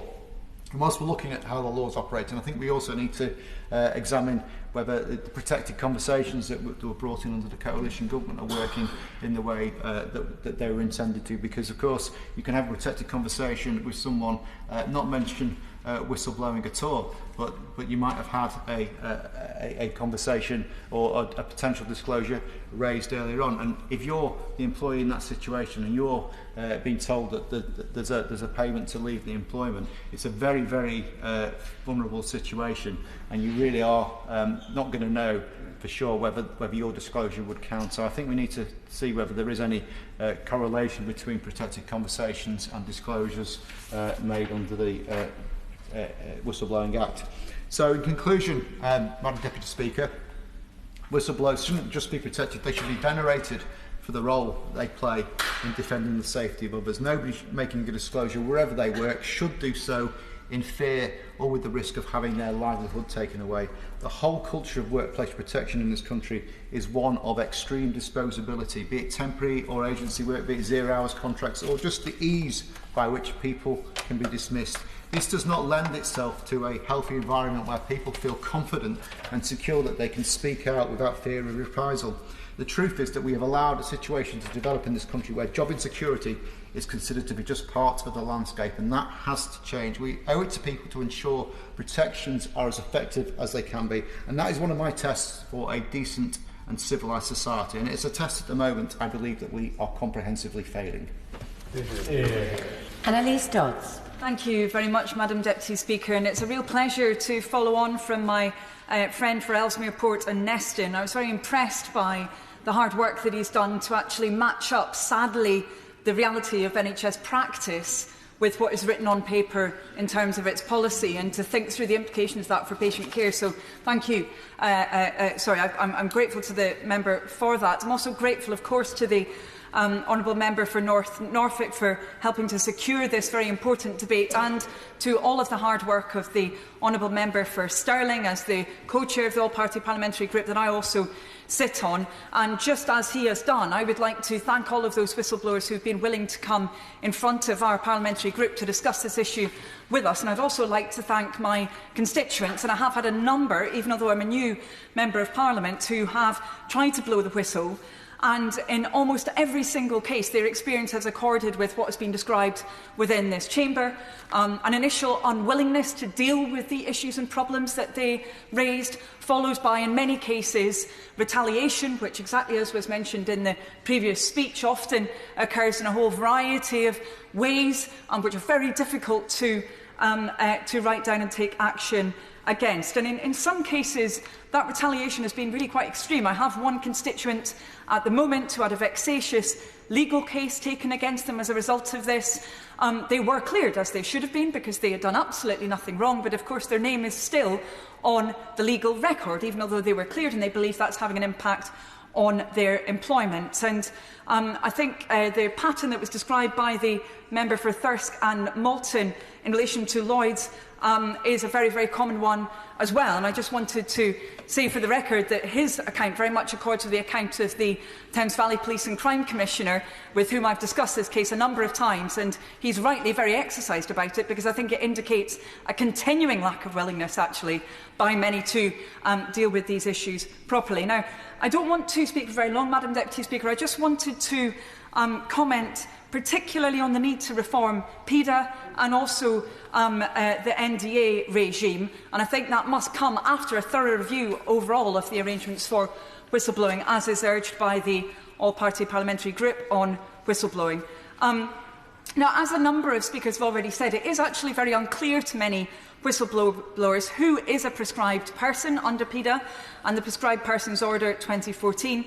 But even within the category of prescribed persons, I found in my constituency casework that it's often very unclear, actually, whether the scope of interest of that prescribed person, as it were, covers their case. So, for example, if we look at the field of education, the Chief Inspector is able to deal with issues relating to the welfare of children who are living in school-provided accommodation, but they can't deal with, say, unethical educational practice within those schools.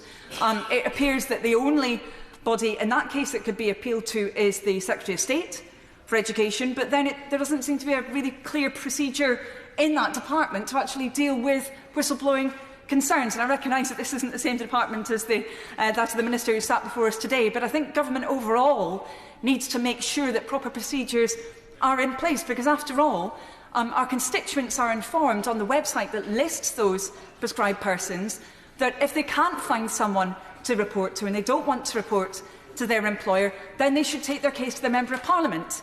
But if we don't know exactly who to then take the case up with and to try and get some resolution, I think that puts us in a very difficult position, as well as our constituents. We really need to have a proper investigation of whether the existing list of prescribed people is appropriate and whether those bodies are adequately prepared. And I think, in addition to that, because of the lack of preparation in many cases, we find that actually regulators and other bodies are very ill-equipped also to separate out vexatious complaints from genuine whistleblowers. There's a huge inefficiency in the system there.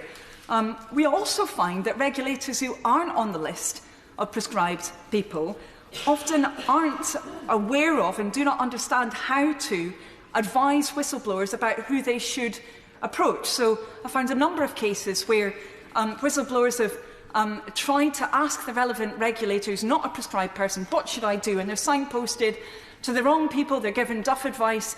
This really shouldn't be happening, and government needs to grasp the nettle on this and provide coherent guidance.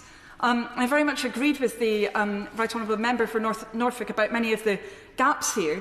But of course there's also the issue that was mentioned quite rightly by my friend for Stroud about the fact that often those bodies, including those which have a duty under this regime, are talking to each other in a way that completely contradicts the principles of the legislation, and they are sharing information inappropriately when it's already covered by that PIDA regime. One was mentioned previously. I have had one case of somebody whose case was casually discussed at a semi-social occasion, networking occasion, by a public employee with the employer of that whistleblower. And what makes it even worse is that the case was related to child protection. And we cannot have this situation where kind of almost chummy relationships are leading to that valuable information being inappropriately shared. Secondly, as mentioned, I just wanted to comment on the use of NDAs, and I suppose bring this discussion into line with that around the use of NDAs when it comes to sexual harassment cases. Of course, the Women and Equalities Committee has criticised their use in relation to sexual harassment. And I must say that personally, we should be questioning whether they are ever appropriate, I think, in relation to whistleblowing cases. Actually, the UK legal system, when it comes to libel, is very strong compared to other countries. In fact, those of us concerned about investigative journalism might argue that it's too strong, but it's very strong in international comparison. If untrue statements are made by those who have been whistleblowers, that can be pursued in court by their previous employer or by the body about which the whistleblowing complaint was made. If we're really to learn from the testimony of whistleblowers, then it should not be possible to silence them with NDAs. And I just want to end my speech by, as everyone I think has done who's spoken in this debate, thanking the whistleblowers in my constituency. There are a number of them who I can't name because of the procedures that I've just talked about, but also because they're concerned about the impact on their professional reputation if their name becomes known as a so-called troublemaker. And that's an enormous problem because, as members have mentioned time and time again, actually what whistleblowers provide is a corrective to malfeasance, to illegal activity, and that testimony is incredibly important. And the one phrase that I always think about when talking about that evidence is that it can lead to positive change. And I learnt that phrase from the Oxfam whistleblower, Helen Evans, who was one of my constituents. And the whole process of what happened to her, I think, is very instructive. Sadly, some tried to kind of weaponise the evidence that she brought to the table against international aid, but she's consistently, rightly argued that actually what she and others uncovered was indicating that it was those very, very vulnerable young women and girls who'd both been appallingly treated in Haiti, but also who really needed economic empowerment. So she was never arguing against international aid. In fact, quite the opposite, arguing for it. And she has been determined to argue for the fact that this must lead to positive change. I think her example on that and others is leading to positive change in the international aid sector. And those who did not listen to her initially now say they're grateful for her testimony. And of course that's often the case with these whistleblowers, but they should not have to go through that fight in order to get to that understanding.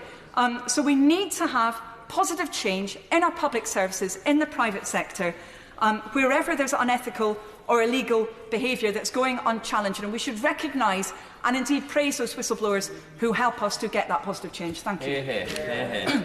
Jim Shannon. Thank you, Madam Deputy Speaker. It is a pleasure to speak in this debate.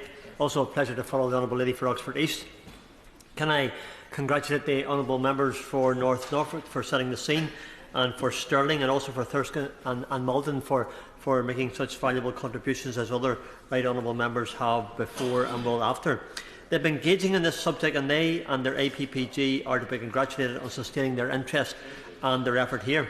Like the Honourable Lady for Oxford East, I would not be happy to make all of the cases that I've been involved with over the years known, because of the individuals that are involved and also because of the organisations that are involved with them. This is in Northern Ireland we're referring to. Health Service, the Council, sometimes the police, and sometimes other organisations, which I won't go into any details, because if I do, that will inhibit the person who has come to me. And I'm always very clear in the confidentiality of that.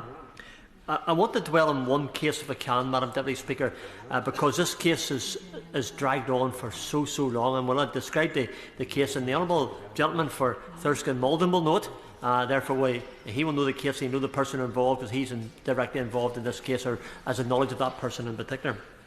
But let me begin by saying a review of the 20-year PETA is welcome and necessary to ensure that UK remains the best place in the world to do business. Piecemeal reforms, often as a result of individuals bringing claims, have extended the scope of who is now protected, but there does remain, unfortunately, gaps and inconsistencies. The Government recently committed to ensure that workers' rights keep pace with those in the EU, whatever the Brexit outcome. This is an opportunity for a reiteration of the commitment to ensure worker protection does not fall behind in the coming years. I feel I can say this for a few reasons. Within my constituency, I had a constituent who was engaged in the longest running employment tribunal case at the time, from 2007 to 2012, and had some 50+ tribunal days. It's an absolute endurance test for him. And I have to say what it led to him. It led to his substantive mental health problems and a complete breakdown physically and emotionally. And my parliamentary aide and myself supported the employment tribunal process for some 18 months while he recovered, and we helped that gentleman and his family. So sometimes we need to be really aware, Madam Deputy Speaker, of the impact that it has on the individual who does the whistleblowing, but also the impact upon the family, financially, emotionally and mentally. And I'm very clear in this case, this was horrendous what this gentleman went through. In the end, here's the end of it. The Employment Tribunal found he had made 12 protected disclosures involving going concern matters for the UK company and intangible asset valuations which could not be justified. Does this sound familiar? Carillion, BHS in 2018 and 2019? If you learnt a lesson, Madam Deputy Speaker, would not be great, but they don't learn a lesson because it seems to happen over and over again, as has been explained here today. Why I make this point is that during these 18 months, I and my constituent on occasions engaged with the FRC on an investigation into his disclosures. The FRC and the ICAEW investigations were lamentable, and in fact I noted that the FRC CEO recently refused to disclose what whistleblowing investigations have been undertaken in the last 10 years in response to the BEIS Select Committee audit inquiry. During the same time in 2011 and 2012, the BEIS had a consultation to the Sharman inquiry on going concern in late 2011, to which I made as an extensive contribution at that time.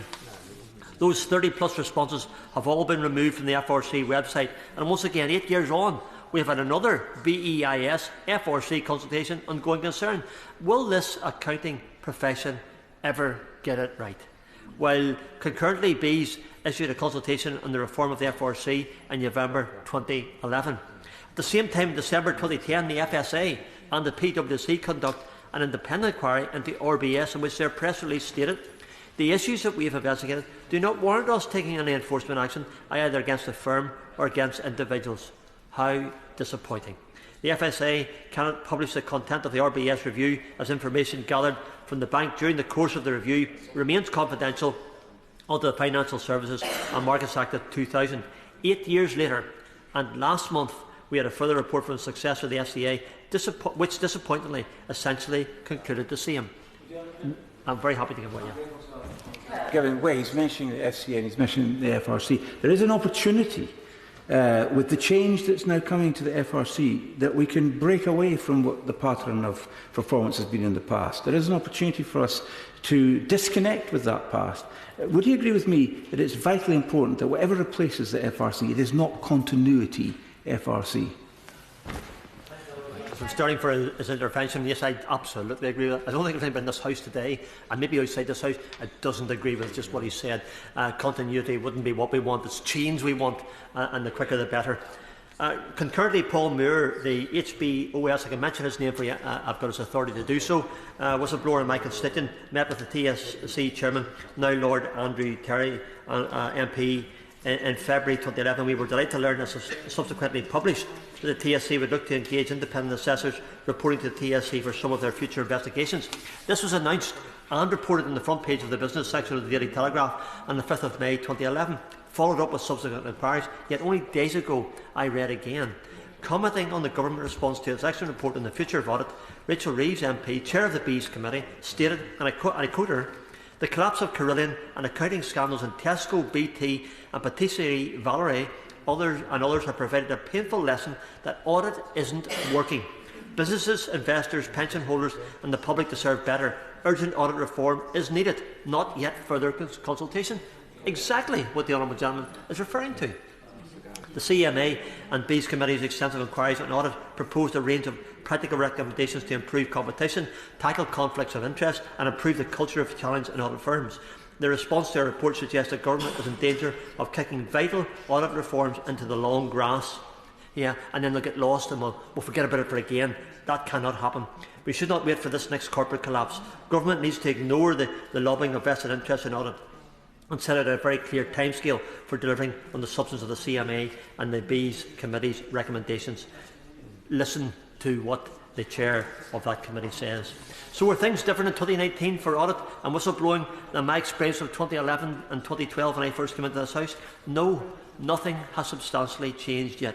And yet whistleblowers regularly provide an early warning sign when things are going wrong, often dubbed the canaries in the coal mine as one of and they can help avert a future scandal. They can save organisations money. 1 in every 3 serious economic crimes was highlighted by a whistleblower, according to a recent survey. This makes whistleblowing more effective than all the usual watchdogs combined: corporate security, internal audits and law enforcement. In addition, we need a regulator who is willing and able to listen to whistleblowers who come forward, to protect them from retaliations. Research by Professor Kate Kenny from Belfast, Queen's University of Belfast shows that the cost of whistleblowing can still be very high, both financially, both personally, physically and mentally. I witnessed that up close with my constituent and his family. For a healthy economy and a reputable financial sector, we need to start supporting whistleblowers. Finance has never been more difficult to regulate because it incentivises people to chase excess profits, even at the expense of ethics and the long-term survival of an organisation. It remains acceptable, in many cases profitable, to remain silent about wrongdoing. We need to encourage whistleblowers. What this all means is that a significant shift is needed, starting with helping employees to speak up. Otherwise, the financial sector and the remainder of the economy remains at risk of another crisis, and we may be asked to foot this bill just like the £1 trillion from the last time. In that regard, as party, the DUP, my party, have been very active in supporting the APPG and fair business banking and victim support groups, such as the SME Alliance and also the CYBG Remediation Support Group, and pressing Her Majesty's Government and the banks to put in place a voluntary redress scheme for SMEs, which is truly independent. Wow, would that be great? And it can address the unintended consequences of light touch regulation enabled through FSMA 2000 and the abuse of SMEs. Finally, Madam Deputy Speaker, Bank redress process is beginning to take shape. So will the Minister make a similar commitment to address much more effectively the future of audit and renewed vigour in updating our whistleblowing legislation? Like the banking redress for SMEs, they too are important matters for our economy post-Brexit. And the original Peter whistleblowing legislation has its genesis some 20 years ago. And I will therefore appropriately finish by restating some other comments. A review of the 20-year Peter is necessary to ensure that UK remains the best place in the world to do business. That's why it's important, the best place to do business. Piecemeal reforms, often as a result of individuals bringing claims, have extended the scope for who is now protected, but there remains gaps and inconsistencies. Government recently committed to ensure that workers' rights keep pace with those in the EU. This is an opportunity for the Minister to reiterate a commitment to ensure worker protection does not fall behind in the coming years.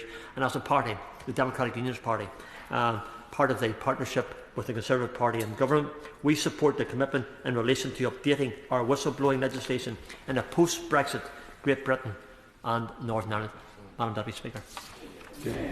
Dr Philippa Whitford. Thank you very much, Madam Deputy Speaker, and I too pay tribute to the member for North Norfolk in leading on getting and opening this debate, and the other members of the APPG for the work that they're doing on this topic. Bristol Royal, Mid Staffordshire, Morecambe Bay, Liverpool, Gosport, Wharton Hall. These are all shocking scandals of health and social care.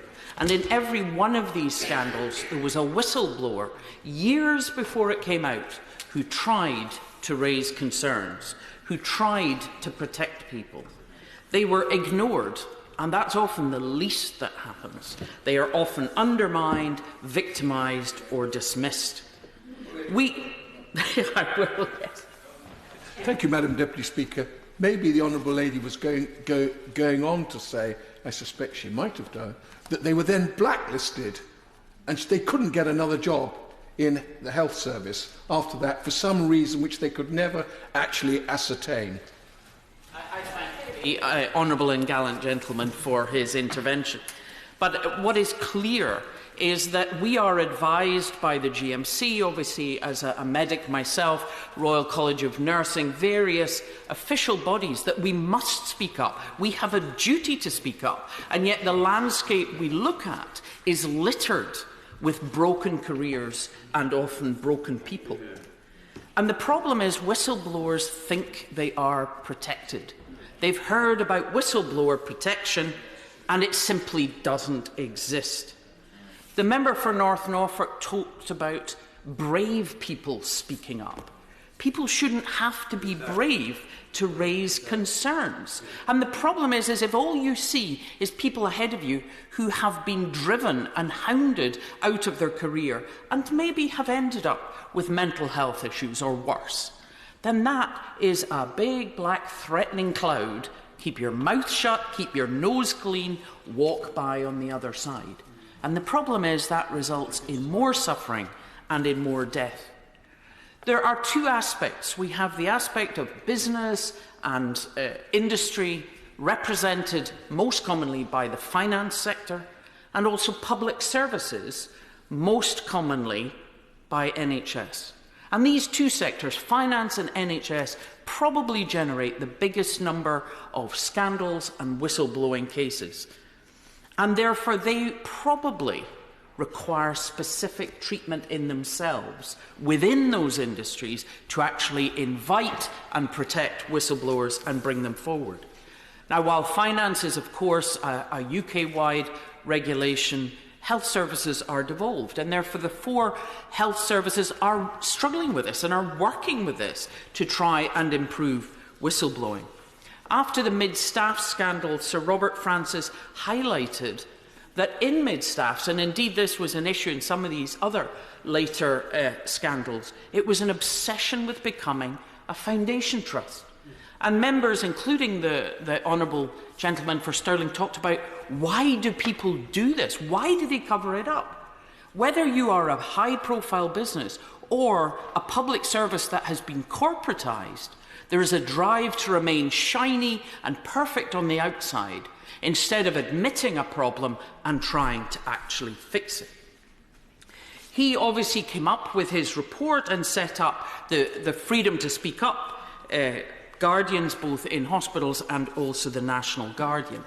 In Scotland, the local within a health board, as we don't have trusts, is a specific non-executive director who is a whistleblowing champion. Now, the advantage of the non-executive is they're at the board, they have a very clear and loud voice, they're not actually an employee, but equally they are part of the system. The freedom to speak up guardians are actually employed by the trust. So they're operational, they are a person to go to, but they're also an employee. So there are issues at the trust and health board level of just how do you have someone who themselves is protected.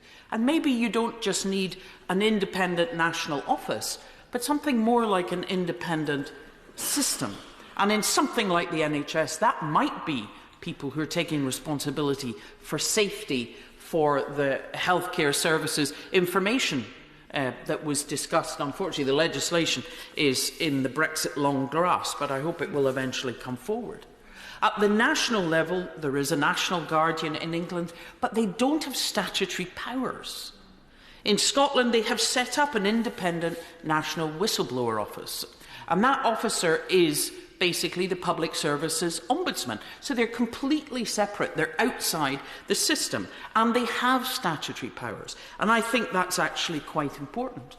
And they also set up an advice line, a contact reporting and advice line, and that was back in 2013. So that if people were afraid to report locally or were not getting anywhere, they could report to the phone line.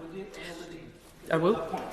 She makes a very good point about what is just happening in Scotland now, but it is worth saying, in relation to the evidence that we received as an APPG from Police Scotland and NHS Scotland, that the lessons that, for example, NHS Scotland have learned in Inverness, just as an example, these lessons are being taken well on board by public authorities in Scotland. I think maybe the size of our country allows us to do things a little bit more quickly and deftly, but undoubtedly the lessons of the past are being learned and are being implemented, and I applaud NHS Scotland and Police Scotland in that respect. I thank the honourable gentleman. So small is beautiful after all. Yeah, that's excellent. But it's true. The evidence is there. The evidence has been there for years. And the problem is action hasn't been taken. The independent whistleblower, they've already developed and published and are consulting on standards that will look at bullying and harassment, which is an issue that has come out in NHS Highland. But they will also look at patient safety issues. They can empower reporting and review. It includes primary care and social care. It includes not just trainees like Dr. Chris Day, who was appallingly treated, but also students and volunteers, because no one should be limiting and excluding the person who saw bad and dangerous behaviour from coming forward and doing something about it. And finally, the standards include, and every health board will have to report on, the actions they've taken to remedy the findings of the investigation. So they must investigate, they must record how they investigated, they must record the action they took, and they must show any improvements that they have developed from that investigation. Statistical analysis will be part of an annual report in the board every year, and that will look for themes and trends and patterns. So it is, and I welcome that the honourable gentleman for Stirling recognises an attempt to actually make this work by having an independent office. And in the survey of health and social care staff in Scotland, and it is health and social care staff now, in contrary to what members here have said in England, approximately a quarter saying they would have confidence to speak up, the results showed 2/3 felt they would have confidence to speak up and raise a concern. As a doctor, I'd like to see it an awful lot closer to 100. The Independent National Whistleblowers Officer will also have, in their statutory powers, the ability to take disciplinary procedure against anyone who victimises a whistleblower. And that is also critical, because at the moment, as we've heard, The whistleblower suffers, and the person who caused the suffering doesn't. But regardless of the different nations of the UK trying to tackle whistleblowing issues within their own public services, and particularly their NHS, finance and other UK regulation systems need to be dealt with here. And in particular for whistleblowing, the Public Interest Disclosure Act is the overarching legislation which covers all sectors. It was actually 20 years old yesterday. It was a private member's bill. And so maybe it didn't really have the scrutiny that it should have had. It was groundbreaking at the time, but the UK is now well behind the pack, including countries like Ireland, and frankly, it needs to catch up. All it does, as has been highlighted by the member for Ellesmere Port, it doesn't protect the whistleblower, it only allows them to go to an employment tribunal after they have suffered huge detriment, and with only a 3% success rate. Often the tribunal is used to actually create more damage and victimisation. So what whistleblowers that I've been working with have asked for is an independent, freestanding Public Interest Protection Act, not part of employment law, actually freestanding. And it should do a few things. It must ensure investigating the concern, because the concern often disappears in all the fighting. The whistleblower should be protected from the point at which they raise their concern. It should cover all those who would be in a situation to report, whether trainees or non-workers. It should prohibit detriment, and there should be the ability for civil wrong or criminal offence action to be taken. And it does require an independent agency or body.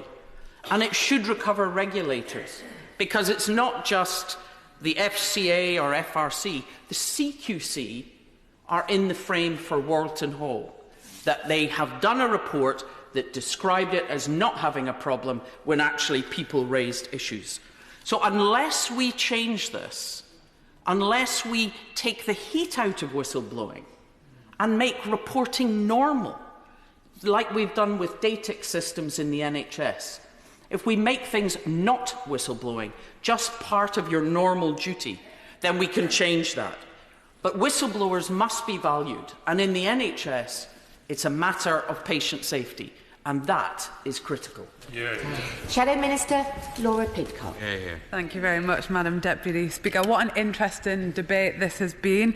I would like to congratulate all of those brave people who have come forward as whistleblowers. I think there's been so much agreement in this chamber, and I don't think it's just because there's so few of us here. Actually, I think it's because this is a serious issue that we all have a willingness to try and redress. Congratulations to the Right Honourable Member for North Norfolk for applying and being successful in securing this debate. His speech went to the very heart of the question, where people have done a very, very brave thing in reporting abuse. They are subject then to serious detriment. And rather than us concentrating, and this is what I've been amazed by in this debate, all of our energies and efforts on how the process can work best and how swift investigation can take place. Our energy is spent thinking about the whistleblowers' energy fighting and using their energy to fight saving their jobs, saving their relationships, saving their home, saving their mental health.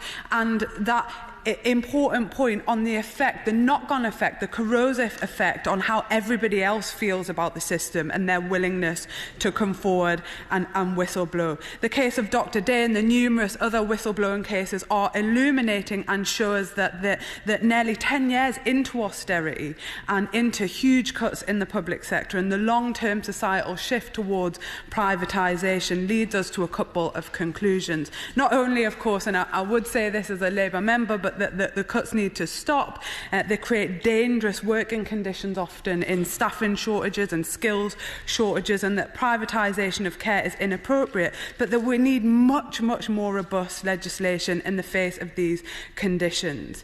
And the point was made, I think, repeatedly, it was a theme throughout many members' contributions, that power and unequal power distribution in the workplace is crucial, as with so many workplace issues, and legislation must redress that inequality. The member for Norfolk North and Ellesmere Port and Neston also crucially mentioned the necessity for non-regression clauses on EU directives pertaining to workers' rights post our withdrawal from the European Union. And the member for Thirsk and Walton highlighted an important trend that seems to occur when people whistleblow, in that rather than a full and thorough investigation into the claims, disciplinary procedures are used as a silencing mechanism. The member for Stirling paid tribute to the whistleblowers and stressed their selflessness. And I think that there probably is a burden that those people wish to relieve when, selfishly seeing that harm. But the member is absolutely right in that they are doing it to put an end to that harm or that misconduct that they see. There have been so many important contributions. The member for Oxford East talked about the very complex picture for constituents, about trying to understand who the prescribed person is. And if we find it confusing as members of Parliament, people with very, very busy lives who are not navigating these systems all of the time, it shows that there is actually a failure in the system. Madam Deputy Speaker, for many years, whistleblowers have not been given the protection they need or deserve and are left at the mercy of unscrupulous employers and state organisations.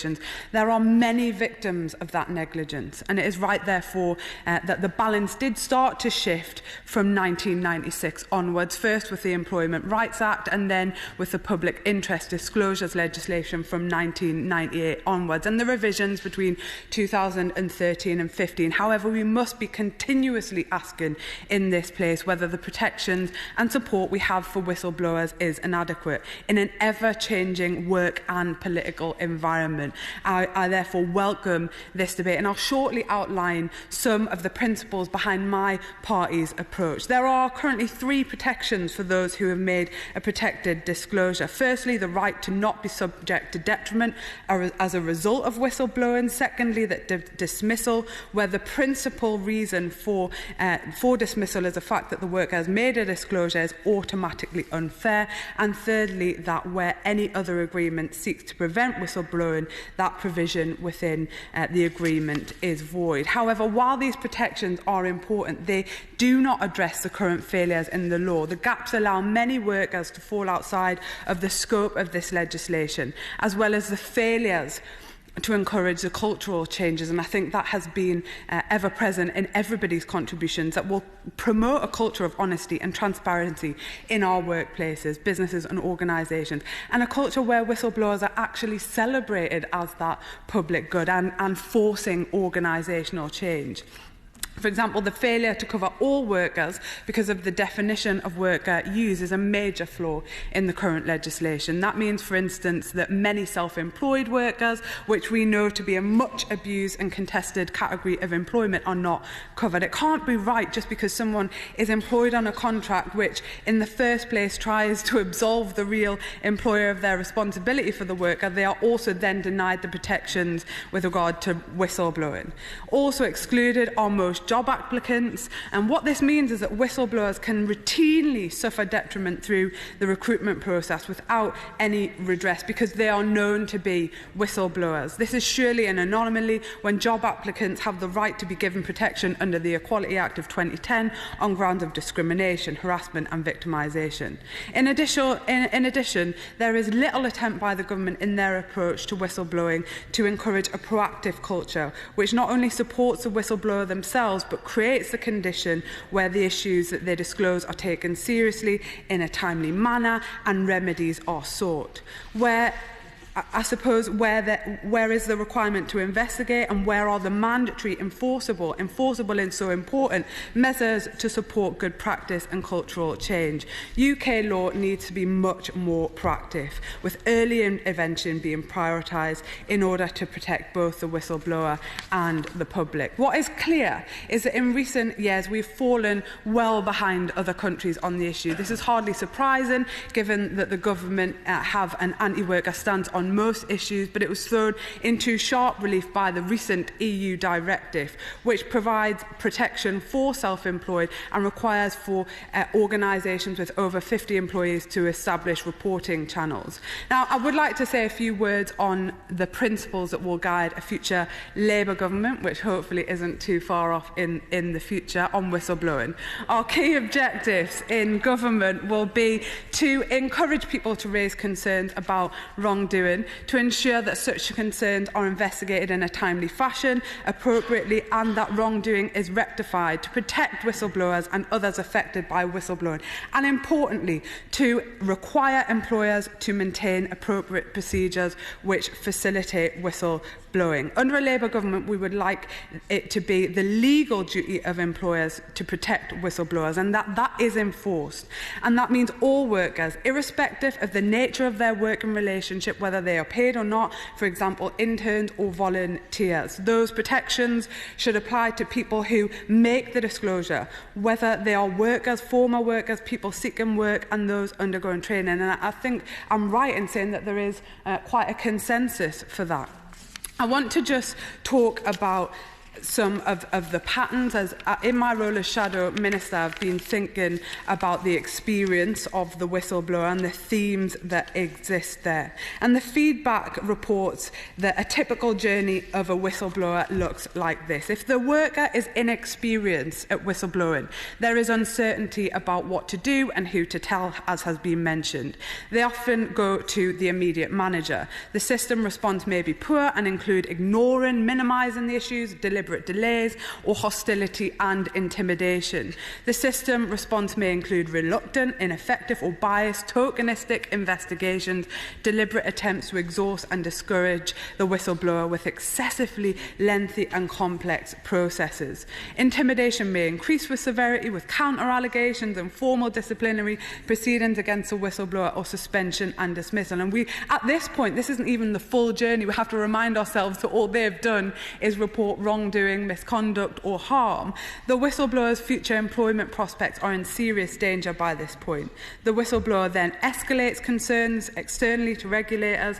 The system response is likely to be a full attack by this stage. If the whistleblower has not yet been dismissed, dismissal is almost certain, whether on trumped-up grounds or probably on lawful grounds, on breakdown of employment relationship under the some other substantial reason route.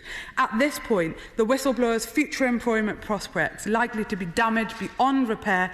They are unlikely to obtain equivalent employment in the same field again. Regulators, oversight bodies and government departments are often part of the problem and may turn a blind eye to the whistleblower's disclosure and the fact they have been suppressed and victimised. Sometimes they will even outrageously orchestrate the harm and the suppression. And overall, the Public Interest Disclosures Act 1998 only kicks in after the whistleblower has been harmed and only allows the whistleblower, as has been mentioned, to sue for limited compensation long after the event and long after the public interest matters have been buried. And I'll start to finish by saying this. The government, Mr. Speaker, continue to say that it's premature to conduct a review of whistleblowing legislation. Quite the opposite. I think it is well overdue that this is what those who have been affected by the failures of legislation are telling us, and it surprises me that those of us on the opposition benches or the government benches think that that we know better than those people. The legislation in relation to whistleblowing is about prevention of disaster, Mr. Speaker. It's about prevention of death or wrongdoing. It is therefore appropriate that legislation is equally serious in response, with appropriate pre-detriment protections for those who blow the whistle and appropriate sanctions for those who are determined to discount, punish and harm the voice of the whistleblower. I'll just end with one question, because this motion talks about protection of broader people and widening the scope of the legislation. So job applicants, volunteers, interns, non-executive directors, public appointments, priests and ministers of religion, foster carers, members of the armed forces, all of those people are not afforded protections for whistleblowing under the current regime. Has the government any plans to extend the definition of worker to include these categories? Many thanks. Thank you. I call the Minister, Kerry Tolhurst. Thank you, Mr. Speaker, and I would like to start by thanking the Right Honourable Member from North Norfolk and my honourable friend from Stirling for securing this important debate today. I would also like to congratulate the Right Honourable Sir Norman Lamb on his knighthood in recognition of the commitment to public services. I also want to thank all members for their contribution today, and particularly in regards to their passion that they have expressed in putting the concerns and their arguments that they have around a UK whistleblowing policy. Now, government recognises how valuable it is that whistleblowers are prepared to shine a light on wrongdoing. This is important at an organisation level, but also more broadly for society, so that issues such as an abuse of power are brought to light. Today, this afternoon, stories have been shared in the House of people that have been disadvantaged and have experienced severe detriment. Effective whistleblowing policies enable workers to speak up to prevent wrongdoing and fraud that helps protect employers from financial loss, reputational damage and building their trust with customers. However, those who blow the whistle should be able to do so without fear of recriminations. Employment protection enables workers who have blown the whistle to seek redress if they are dismissed or suffer detriment at the hands of the employer because they have made what is called a protective disclosure about wrongdoing that they have witnessed at work. I can reassure my right honourable members and honourable members that over recent years the government has taken steps to support a cultural change in relation to whistleblowing in all sectors. A number of statutory and non-statutory improvements have been made. This includes guidance for whistleblowers on what they need to do to make a disclosure whilst preserving their employment protection, and guidance for employers including a non-statutory code of practice. Now, I do highlight here that my honourable friend from Stirling and the honourable lady from Oxford East mentioned around particular guidance. I think the honourable lady from Oxford East, when she was talking around MPs and some of the clarity that we have of dealing with people that may come to us for advice, what I would like to say is I'd like to go away and see if there's any kind of guidance that possibly we can do to work up, particularly for MPs, so it enables us in our ability to deal with our constituents.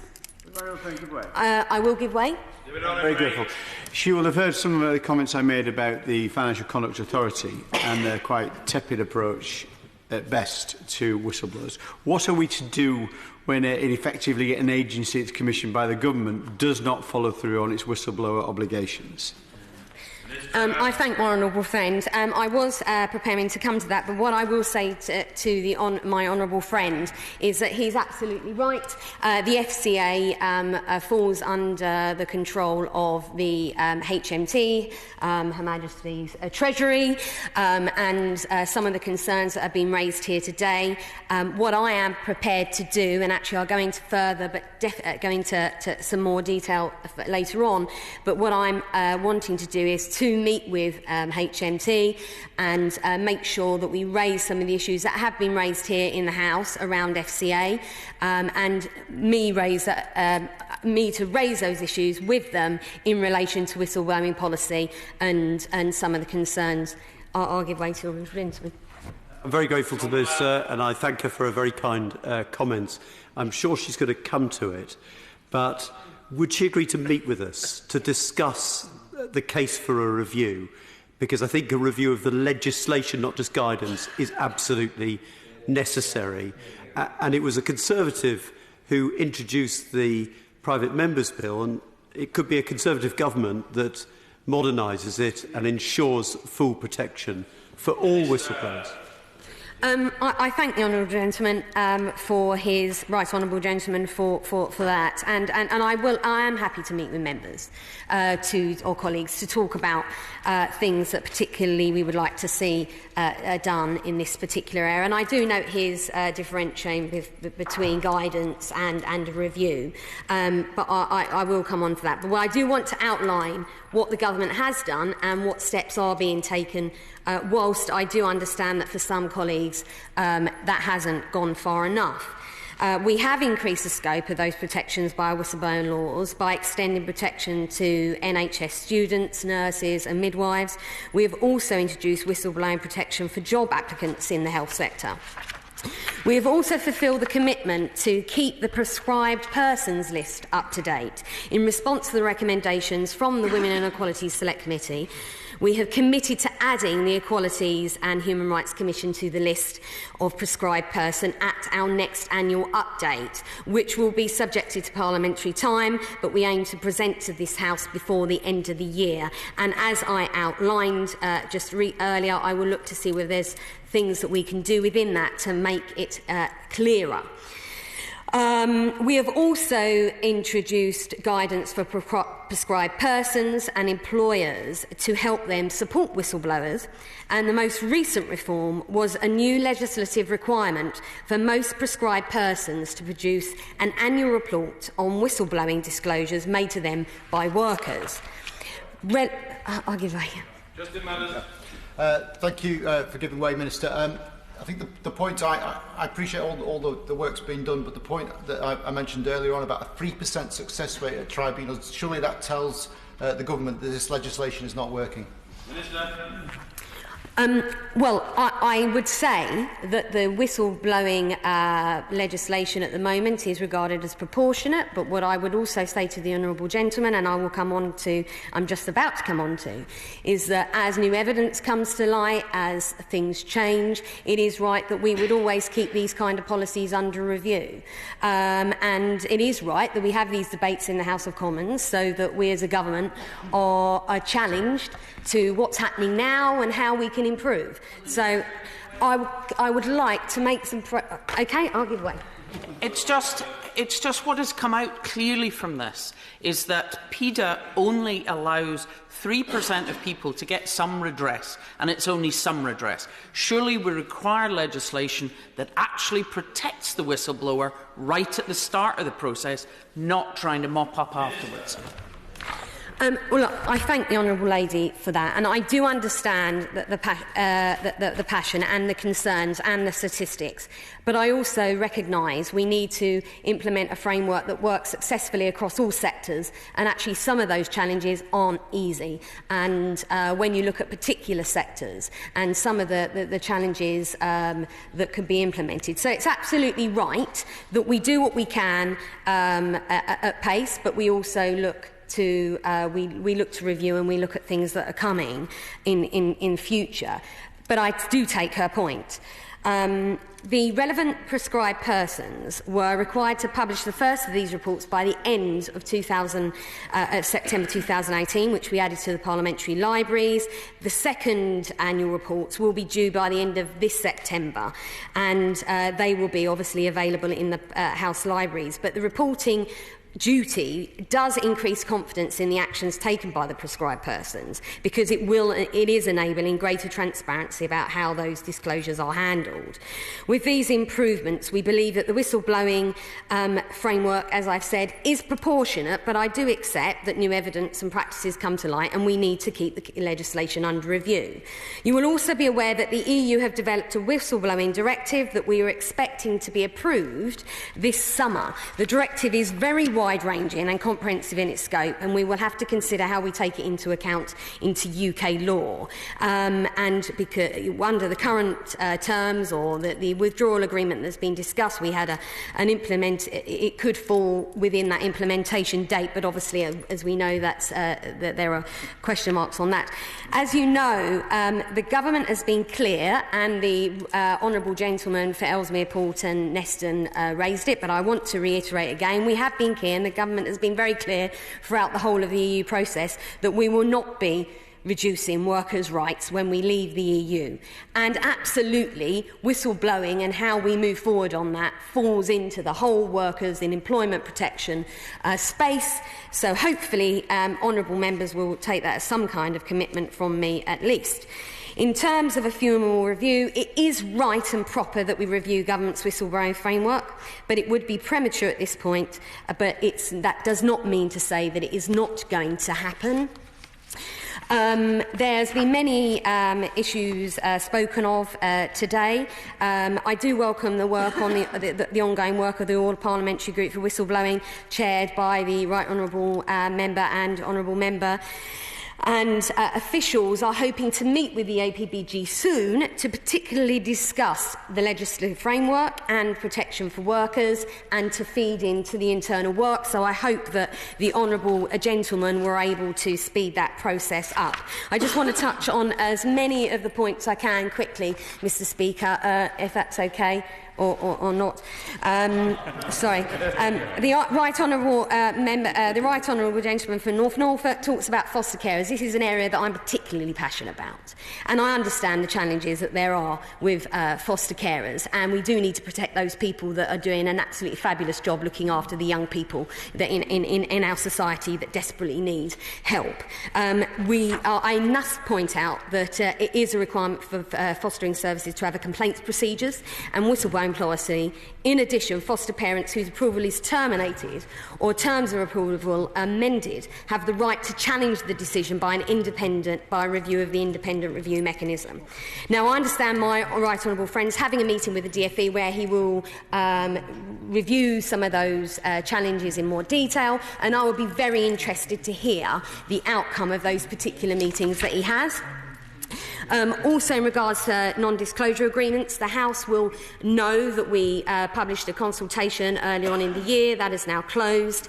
We're consulting on the various elements of that. I know that there are certain opinions in the House in regards to that, but we will be obviously issuing a response very soon.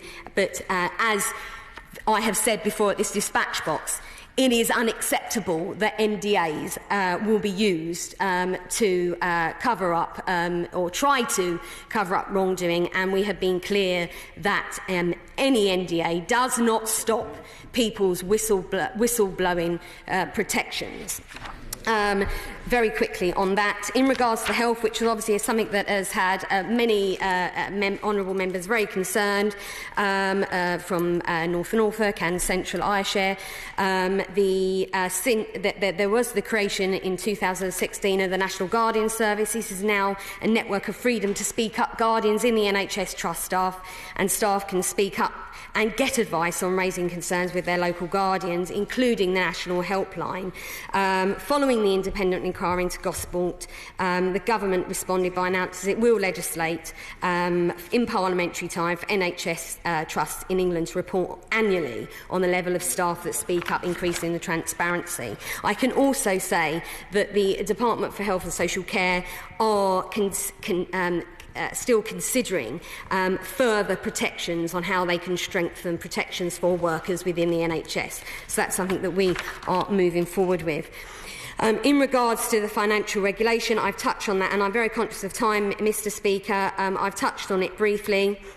The Honourable Member from Ferscombe Morton spoke of the work that he does in the role of his APBG, and I have many conversations with him across a number of things, and I understand that FCA investigation the FCA are currently conducting 2 investigations into HBOS, including the bank's communications with regulators following